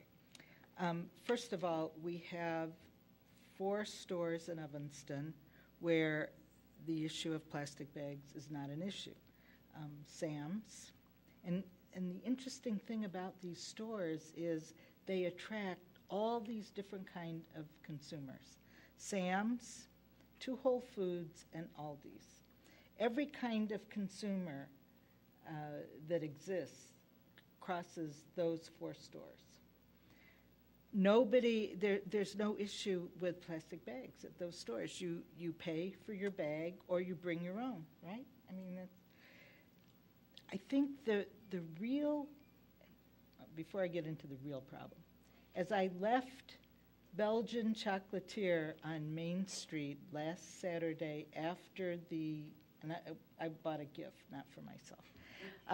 Was it for one of us? No, I'm sorry. As I left the store, this dear man, who we all know, screamed at me and cut out that nonsense about plastic bags. And I thought, gee, that's a great way to leave the store. The whole place was full of customers. Here's what we have to do first. I spent $21 at a local store the other day. Just $21. I watched the clerk load my groceries, and I realized what was going on, and I thought, I'm not going to say anything. I'm going to see what happens. When I got home, I counted the plastic bags for the $20-some. I had 26 plastic bags from one of our 2 major grocery stores. I'm not going to say who. The bags are just, there were like 3 oranges in one bag. I mean, there were 2 bags for a half gallon of milk. It was just the most amazing thing. Bags were double bagged. We have to educate the shopkeepers on how to dispense plastic bags. There was absolutely no reason for that. Second time I went shopping, I found out now Dominic's has the paper bags with the handles, like the paper shopping bags. So I thought, well, at least I can recycle those, put the newspapers in the can with those. Inside my paper bag, about 12 plastic bags. And I don't mean like from produce department. I mean, they pack things in plastic and then put them in the paper. So we really, these bags cost money. We have to talk to Dominic's. We have to talk to Jewel. We have to get them to get a handle on their dispensing plastic bags. There's no reason for the waste they create. I truly believe that. If we could do that, if we could talk to those people, because I believe that the clerks who bag have absolutely no interest in how much it costs to dispense these bags. So I think we could cut the use of plastic bags in the city of Evanston in half in 1 month if we could get a handle on those bagging things. I believe that. I want you all to do my experiment. Next time you go shopping, don't say anything about what you want, and you will come home with more plastic bags than, I mean, I just started piling them up. 26 plastic bags for $21, $22 worth of food. What's wrong with that? Thank you. Alderman Burris? Sure. A couple of things. To Alderman Wilson's point about a tax or a fee on, we don't blink an eye when we tax for alcohol, or we add a tax to alcohol or to cigarettes or to gas. We don't think twice about it. You know why we don't? Maybe we do. No, we don't. Everyone votes for it. Look at the votes. Absolutely look at the votes on it. No one says a word. You know why? Because we see it as a sin tax on alcohol and cigarettes, because it's something we don't really want. We don't want people smoking cigarettes, and we want to reduce people buying probably a lot of gas because we want to reduce emissions. So we tax people, or we add a fee when we want to change behavior. Good example, as you mentioned, the cell phone. There's a reason why we have the cell phone $50 fee, to get people to change behavior. It's what we do with most things in life, is that we have, when we want strong change in behavior, seatbelts. Seatbelts are another. We did all kinds of education around seatbelts, but until we started stopping people and ticketing them, did they start really wearing seatbelts. You mentioned the cameras, or the new cameras on license plates, and we want to be able to collect fees. When people aren't abiding by our laws, we should be able to collect fees. I would like to see, there's a lot of fear-mongering being talked about from the one lobbyist that came up, and a couple aldermen as well, about businesses leaving or losing customers. I don't know where that data is coming from. It's not actually based in reality from data from the communities that have done a ban or a tax or a fee. So if we're going to throw something out, let's talk about real data, and I would like to have that from staff about where have we seen that happen in these communities. And so when we throw out things like they're going to go down the street, or they're going to businesses are going to leave, maybe some hard data would be helpful. And then also, Alderman Fisk, you had said something about, and I think Alderman Rainey just, about not giving out bags or people taking too many bags. It's constant in stores in Evanston and elsewhere. You know, you go into a Walgreens and you buy a greeting card, and they want to put it in a bag for you. Are you kidding? You know, why aren't we saying that is not acceptable in our community? We have other things that are important to us than allowing everyone to give us bags, and they're floating around the street clogging up our sewers. And then there was a comment made about farmers markets. And this is actually something that has just baffled me. How we allow at our farmers market, organic market, natural market, do you know how many plastic bags are at our market? Why haven't we said no? And I was wondering if the Environment Board talked about that. That is something that if we actually really care to make a stand on reducing plastic bags, we could do that right now. There are people lining up to be in our farmers market. We have more people, as Doug Gaynor has told me over and over again, we can't allow anybody else in because we have so many people looking to get to our farmers market. So let's stop plastic bags right there. Thank you, Alderman Wilson.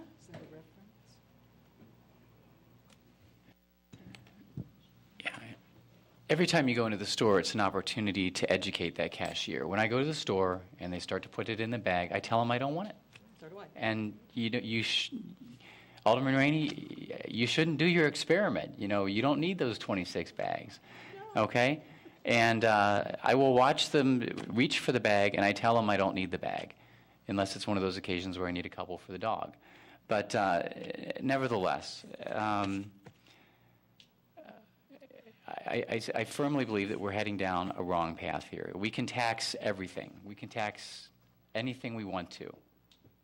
But at some point, people are frustrated. When you talk to the stores in Evanston, and I did talk to stores like I mentioned, one in particular told me they have stores in both Evanston and in Chicago. The Evanston store, about half the people take a bag. The Chicago store, everybody takes a bag. That's instructive to me. It tells me that in Evanston, people do care. And notwithstanding the fact that people care and there's an effort being made, we're gonna twist the knife a little more, dig it in a little more, punish them a little more, keep punishing them. Let's find one more thing to tax them on, one more thing to punish them on. And people are tired of that. That's why we got dozens of form emails. That's why we got far more pieces of correspondence from individuals, not from businesses. I got a lot of correspondence, and I got calls from individuals who are upset about this and who are offended by this. And these are people who bring their own bags. I'm sorry. I was just asking if it was the form letter.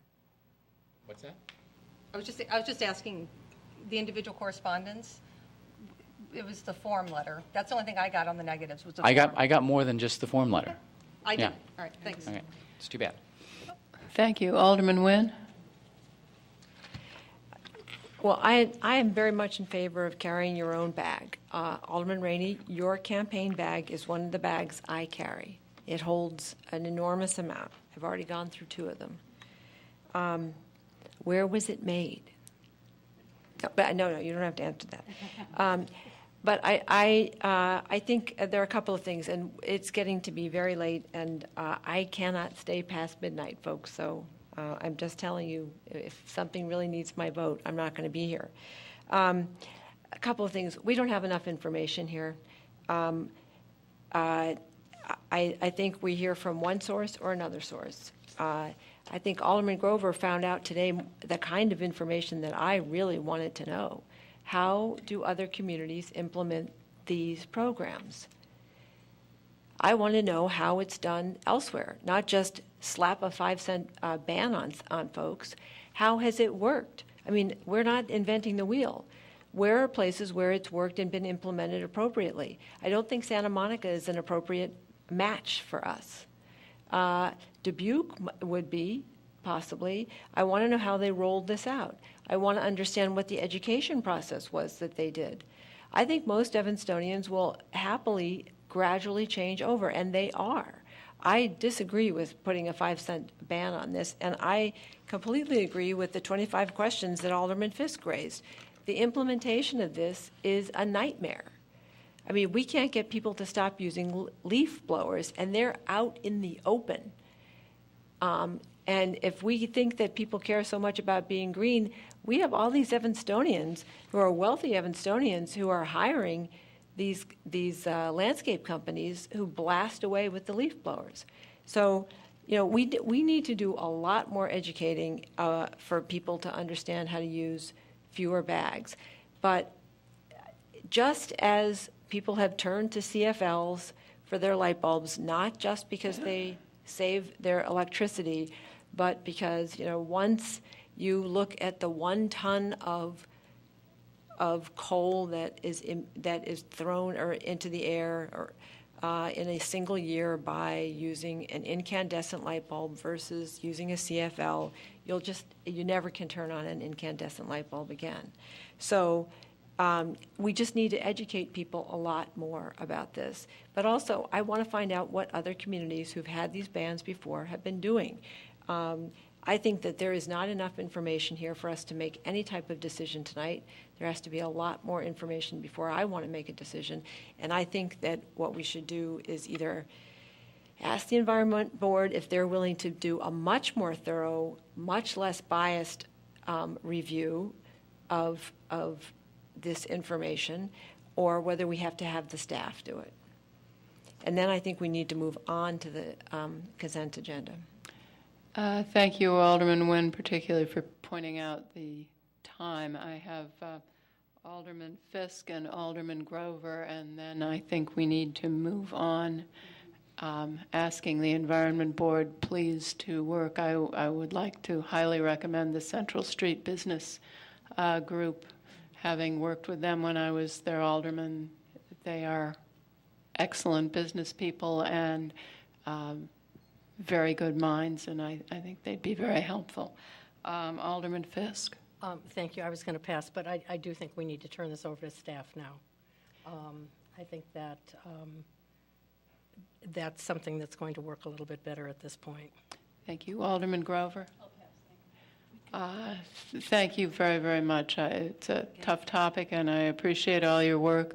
And I guess the one last thing I would ask is, just struck me in trying to be more positive than the idea that one of the things we'd spend the money on was teaching people about the evils of bags. I thought that was, come on, plant a tree, do something positive. But that just seemed a little, not a nudge. I strongly want to thank all of you for all of your great comments. You're right. Our job as an environmental board is to articulate the moral arguments about the environment. That's our job. It's not really to do we did strong comparative research. We did literature searches. We looked at other cities to see if there was some disaster when they implemented things. Much more can be done.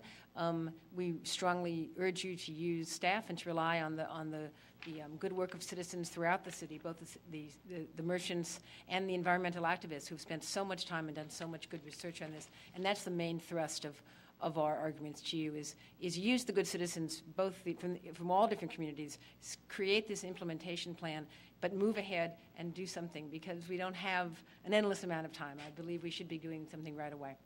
Thank you very much. Next is the Tiger 3 grant application. City Manager? Yes, Madam Mayor, members of the council, at your last meeting, you discussed this at length. You asked staff to come back, crunching some numbers. Mr. Lyons, who is still here and holding the door, come in, Mr. Lyons. They could get out. Has worked with Public Works staff on identifying funding options. And Mr. Lyons, if you could come up and briefly speak to this, I would appreciate it. Quickly. Briefly is wonderful. Briefly and quickly. No presentation. Good evening, Madam Mayor, members of council, Clerk Green, Manager Bobkowitz. If I can get this to go to my right page. Still learning, Molly. I know. Per the last council meeting, the council did ask for further detail. That's frozen. On the Tiger 3 grant, and what we did was, no, that's not going to help. Here, you go right ahead. What I get for holding the door open. And in working with the Public Works staff, we have come up with a recap of the analysis, and I also note that Paul Snyder is here as well. They have also continued on to work with IDOT to try and detail other portions of the project area that may or may not be funded by the state. So what you have in front of you tonight is where we have identified how the funding for 2012 can be taken care of. And if you look at the page that is 21 of 433, you see that what we are looking at is the breakdown of costs that are already in the capital improvements plan. So that is $600,000, and then alternative projects that could be deferred. Now, these projects can't be deferred indefinitely, but these are projects that, were we to get the grant, we can then prioritize that list of approximately $1,060,000 in projects into future $5 to $6 million general obligation go-arounds. So that is really where we're at. If you put those two together, we have the $1.65 million needed for next year. We will still need to manage through the process of where we will be in 2013, 2014, and in 2014 and 2015. As we've talked earlier tonight, in the previous meeting, the project is a large project. We're still looking at $11 million in funds leveraged against the over $4 million in local commitment. And I'd be happy to answer any questions regarding the information provided in the memo or anyone from Public Works. Alderman Nguyen. Marty, what does manage through 2013, 2014, that means 2014, 2015 mean? Sorry, just as we have done in this year, we would prioritize the same projects. So if you look in the detail for the 2012 budget, you have those projects that are funded through other sources like TIF, water, sewer, and those projects funded from general obligation debt to be paid from property taxes. Those were all ranked, and we would rank and do the same thing in future years. And with if the Tiger commitment was in there, we would be allocating that first because it would have a major funding source already allocated, just as we do for TIF or other projects. So this would continue to ripple through, and the amount of $1.4 million in 13-14 would need to be moved back from the CIP budget of 13-14. Is that what you're saying? Well, as you note, the local share needed, you have $1.4 million, and Paul, correct me if I'm wrong, we will get reimbursed $1.12 million, and then we need $280,000 to cover city costs, correct? And then in 14-15, we would need how much? And then in 14-15, that's the bigger number, and that's where we are still working with the state, the $2,650,000. That's the portion that the state doesn't want to commit, but they're also supportive of our moving forward with the grant. They're just unable to put it in writing 3 years in advance. If we receive the $2 million, then what is the amount that we have to manage through in 14-15? In 14-15, that is the $2,650,000 is the total amount. However, so $650 is what you're saying. We'd have to push back out of what we rearrange. What we're pointing out is the total local share of $2,650,000 could be taken up nearly at $2 million by the state.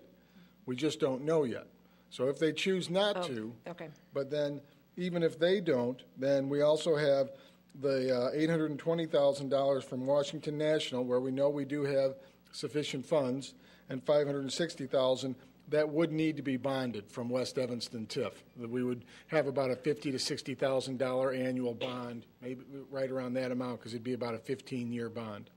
Okay, but you said that year is the big year, yet it sounds to me as though actually this next year with the $1,060,000 would be the largest amount that we'd have to manage through. If the state comes up with their funding, then you are correct. And if the state doesn't, then we would end up with a hole literally in our development. In the redevelopment of Church Street, because that's where we're depending on the state, a large section of the road. And we're talking specifically with them based on the council's previous concerns regarding jurisdictional transfer. So we are trying to avoid jurisdictional transfer. And they were much more on board with, sure, we'll do it if you'll take the road. And since we've said, no, we're not quite so keen on that anymore, that didn't mean they were taking the money off the table, but that meant that we would still need to wait. We might need to apply different pressure. Yes. Okay, I have another question. With respect to the downtown brick replacement at $350,000, how much of an area does that cover? Because we have had a number of liability cases that have arisen from our downtown brick problems. City engineer Paul Snyder tells me that it would be one full block on both sides. So, for instance, both sides of Church Street from Orrington to Sherman, something like that, or a bigger section than that?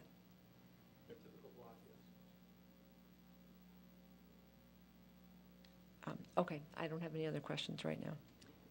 Thank you, Alderman Nguyen. Alderman Fisk? That was my question, thanks. Oh, excellent. Alderman Nguyen, very good. All right, seeing no further lights, this is for action. Does someone want to make a motion? Alderman Wilson. For purposes of moving along, I'll move that we approve the request. Second. It's been moved and seconded to approve the Tiger 3 grant application. Alderman Wilson. Perhaps surprisingly. I don't feel like I can support this because of the funding. As important as protected bike lanes and improving cycling access and other access is to me personally, I don't think that the funding is it's not budgeted for. I don't think that we should be deferring on the brick replacement. The bridge rehab, if this is the bridge I'm thinking about, frankly, that's one of the most dangerous segments of road that I can think of in town to ride your bicycle over in any event. So I can't support it, unfortunately. Alderman Burris. I, too, can't support it, although I think it's a great project. We'd be borrowing more money, yet again, adding to our debt load, and not following the plan that we said we'd follow for capital improvement. That's a real problem. And I know everyone will say, well, we're getting money if we spend money, but I always use the analogy of you get a 30% coupon, you're still spending 70% on the item. I'm not sure that that's really what we want to be doing. We need to keep our cost down. We need to keep our debt down, and this is not the way to go about doing it. All right, I see no further lights. City Clerk, would you call the roll? Alderman Nguyen. Aye. Alderman Wilson. No. Alderman Holmes. Aye. Alderman Tindem. Aye. Alderman Grover. Aye. Alderman Rainey. Aye. Alderman Burris. No. Alderman Fisk. Aye. Alderman Braithwaite. Aye. 7-2, the motion passes. Alderman Rainey, could we have the consent agenda?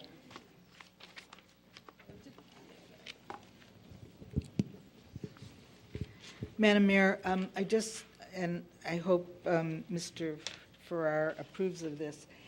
When I get to those items that are where you're asking for a suspension of the rules, I'm going to move introduction of the item, then I'm going to move suspension of the rules on each separately on each item, so that we only have one roll call for all of them. Because you cannot. Alderman Rainey, you are wonderful. I'm thinking about the time here. Okay. See if I can find my thing. And you got a thumbs up from our attorney. Oh, good. More than one on this end. All right. The consent agenda. The request your approval of the minutes of the regular council meeting of October 10 and of October 17. The Administration and Public Works Committee asks your approval of the payroll through October 9 in the amount of $2,507,443.79, and the City of Evanston bills through October 25 in the amount of $2,513,040.72. We also ask your approval of a contract award to Broadway Electric for the SKV Motor Control Center replacement at the water utility in the amount of $394,745 base bid and $4,450 for alternate one with Broadway Electric. Next, we ask your approval of the 2011 CIPP Sewer Rehabilitation Contract B Award to American Pipeliners in the amount of $161,698.50. Funding for this work will be from the sewer fund account. Approval of sole source contract award for the Fifth Ward Pilot Area Luminaire Replacement Project to LCAS Lighting in the amount of $32,632.22. LCAS is the sole distributor, fabricator of the standard City of Evanston Talmadge streetlight luminaires. Funding will be provided by the remaining balance, $19,000 in the streetlight upgrade project, and from a 50% equipment donation of $16,319 from Northwestern University. If I can turn the page here. My page won't turn. There we go. We ask your approval of contract award to Kloss Brothers for the 2011 James Park renovation project in the amount of total amount of $45,500. Next item, the 2012 water main replacement is off the consent agenda, will be addressed by the committee chair. The committee asks your approval for the March 1, 2011 actuarial valuation for usage in the 2011 tax levy for police and firefighter funding purposes. The recommended actuarial required contribution, the ARC, as determined by this study, is $6,401,393 for the firefighter pension fund and $8,521,751 for the police pension fund. The committee asks your approval for the City of Evanston's Commonwealth Edison's franchise agreement and other issues associated with electric power utility. We ask that you receive this report and refer the city's, this is off the consent agenda. I'm sorry, I got carried away there. Next item is for introduction. This, the Liquor Commissioner requests your adoption of the Ordinance 79011, which amends the Class AC liquor license to allow patrons to purchase alcohol in the theater cafe and take their alcoholic beverages inside art cinema viewing auditoriums during motion pictures rated PG-13 or R and special events. Let's see. Next is Ordinance 82011, which decreases the number of Class C liquor licenses due to a change in ownership of Jackie's on Prairie. This is for introduction. Secondly, Madam Mayor, on this matter, I move to suspend the rules, and the committee chair will move adoption. Next, Ordinance 83011, which increases the number of Class C liquor licenses to permit issuance to Silva Winston, LLC, the new owner of Jackie's on Prairie. Madam Mayor, this is for introduction, and secondly, I move to suspend the rules so that the chair can move adoption. Next, Ordinance 84011, increasing the number of Class B liquor licenses to permit the issuance to Taco Diablo at 1029 Davis. Next is Ordinance 87011. This is for introduction. it would renew Comcast non-exclusive cable system franchise for the city for a period of 7 years. Madam Mayor, I move introduction. And secondly, I move suspension of the rules on this matter, and the committee chair will handle the adoption. Next, Ordinance 85011. The Transportation and Planning Committee and the Administration and Public Works Committee recommend approval of Ordinance 85011. This is residence parking only districts of the city of the. This amends Title 10, Motor Vehicles and Traffic, Chapter 11, Traffic Schedule, Section 11, Schedule 18, residence parking only districts of the city of the Evanston City Code, adding Q. District S, 8 o'clock a.m. to 6 o'clock p.m., Monday through Saturday, for the 2500 block of Hurd Avenue. This is for action.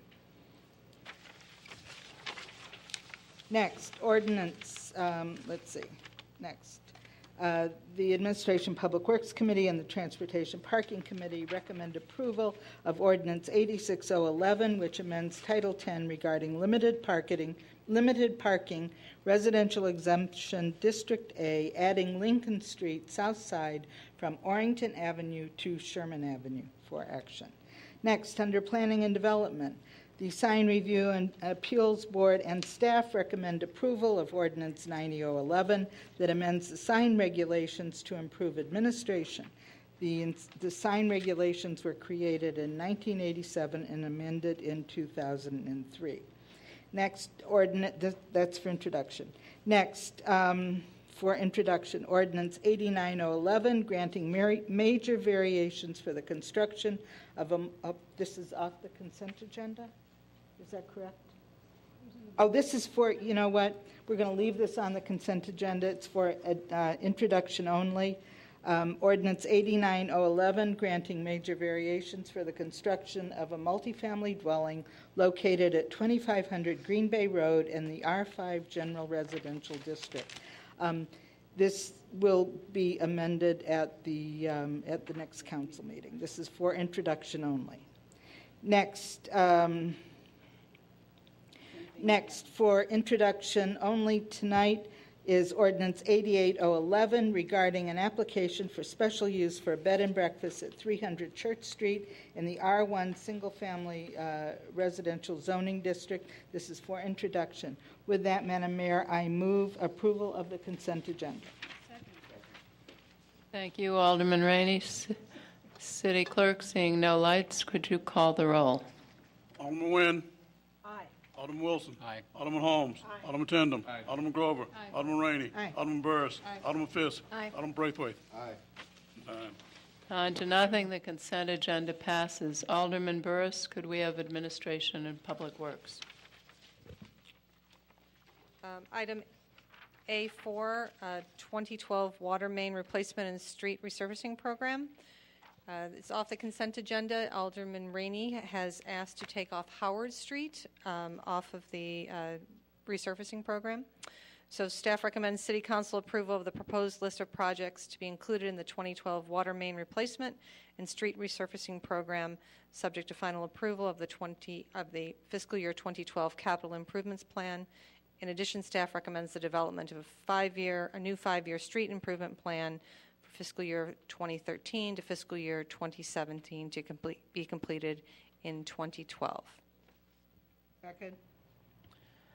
Thank you. It's been moved and seconded. Alderman Rainey. Madam Mayor, I just want to clarify that we're just postponing the Howard Street portion to another year. Thank you. I did wonder. City Clerk, could you call the roll? Alderman Nguyen. Aye. Alderman Wilson. Aye. Alderman Holmes. Aye. Alderman Tindem. Aye. Alderman Grover. Aye. Alderman Rainey. Aye. Alderman Burris. Aye. Alderman Fisk. Aye. Alderman Braithwaite. Aye. 9-0. 9-0, the 2012 Water Main Replacement and Street Resurfacing Program passes. Alderman Burris. Number A6, City of Evanston's Commonwealth Edison franchise agreement and other issues associated with electric power reliability. And I'm going to ask Alderman Grover, who made the changes, to stand up. The Administration and Public Works Committee recommends each of those items that staff recommended, namely that we receive the report, with a change, though, to the second item, which would be that instead of referring this question of municipal electric aggregation to the Utility Commission, the committee recommends that we include the Utility Commission in a discussion of municipal electric aggregation and the potential benefit for Evanston residents and businesses, and report back to the City Council no later than December 2011 rather than February 2012. The reason being that questions of electric aggregation may require a municipal referendum on the question of aggregation, and one that we might want to know about and resolve before we have to make a decision about placing a referendum on a ballot for March. And then the third recommendation is that we continue the work with the Northwest Municipal Conference on state legislation dealing with ComEd during the General Assembly's fall veto session. Second. It's been moved and seconded, and seeing no further lights, to pass the City of Evanston's Commonwealth Edison franchise agreement. City Clerk, would you call the roll? Alderman Nguyen. Aye. Alderman Wilson. Aye. Alderman Holmes. Aye. Alderman Tindem. Aye. Alderman Grover. Aye. Alderman Rainey. Aye. Alderman Burris. Alderman Fisk. Aye. Alderman Braithwaite. Aye. 9-0. 9-0, the motion passes. A8, the committee asks for you to move adoption of Ordinance 82-0-11, decreasing the number of Class C liquor licenses due to a change in ownership of Jackie's on Prairie. Second. Thank you. City Clerk, would you call the roll?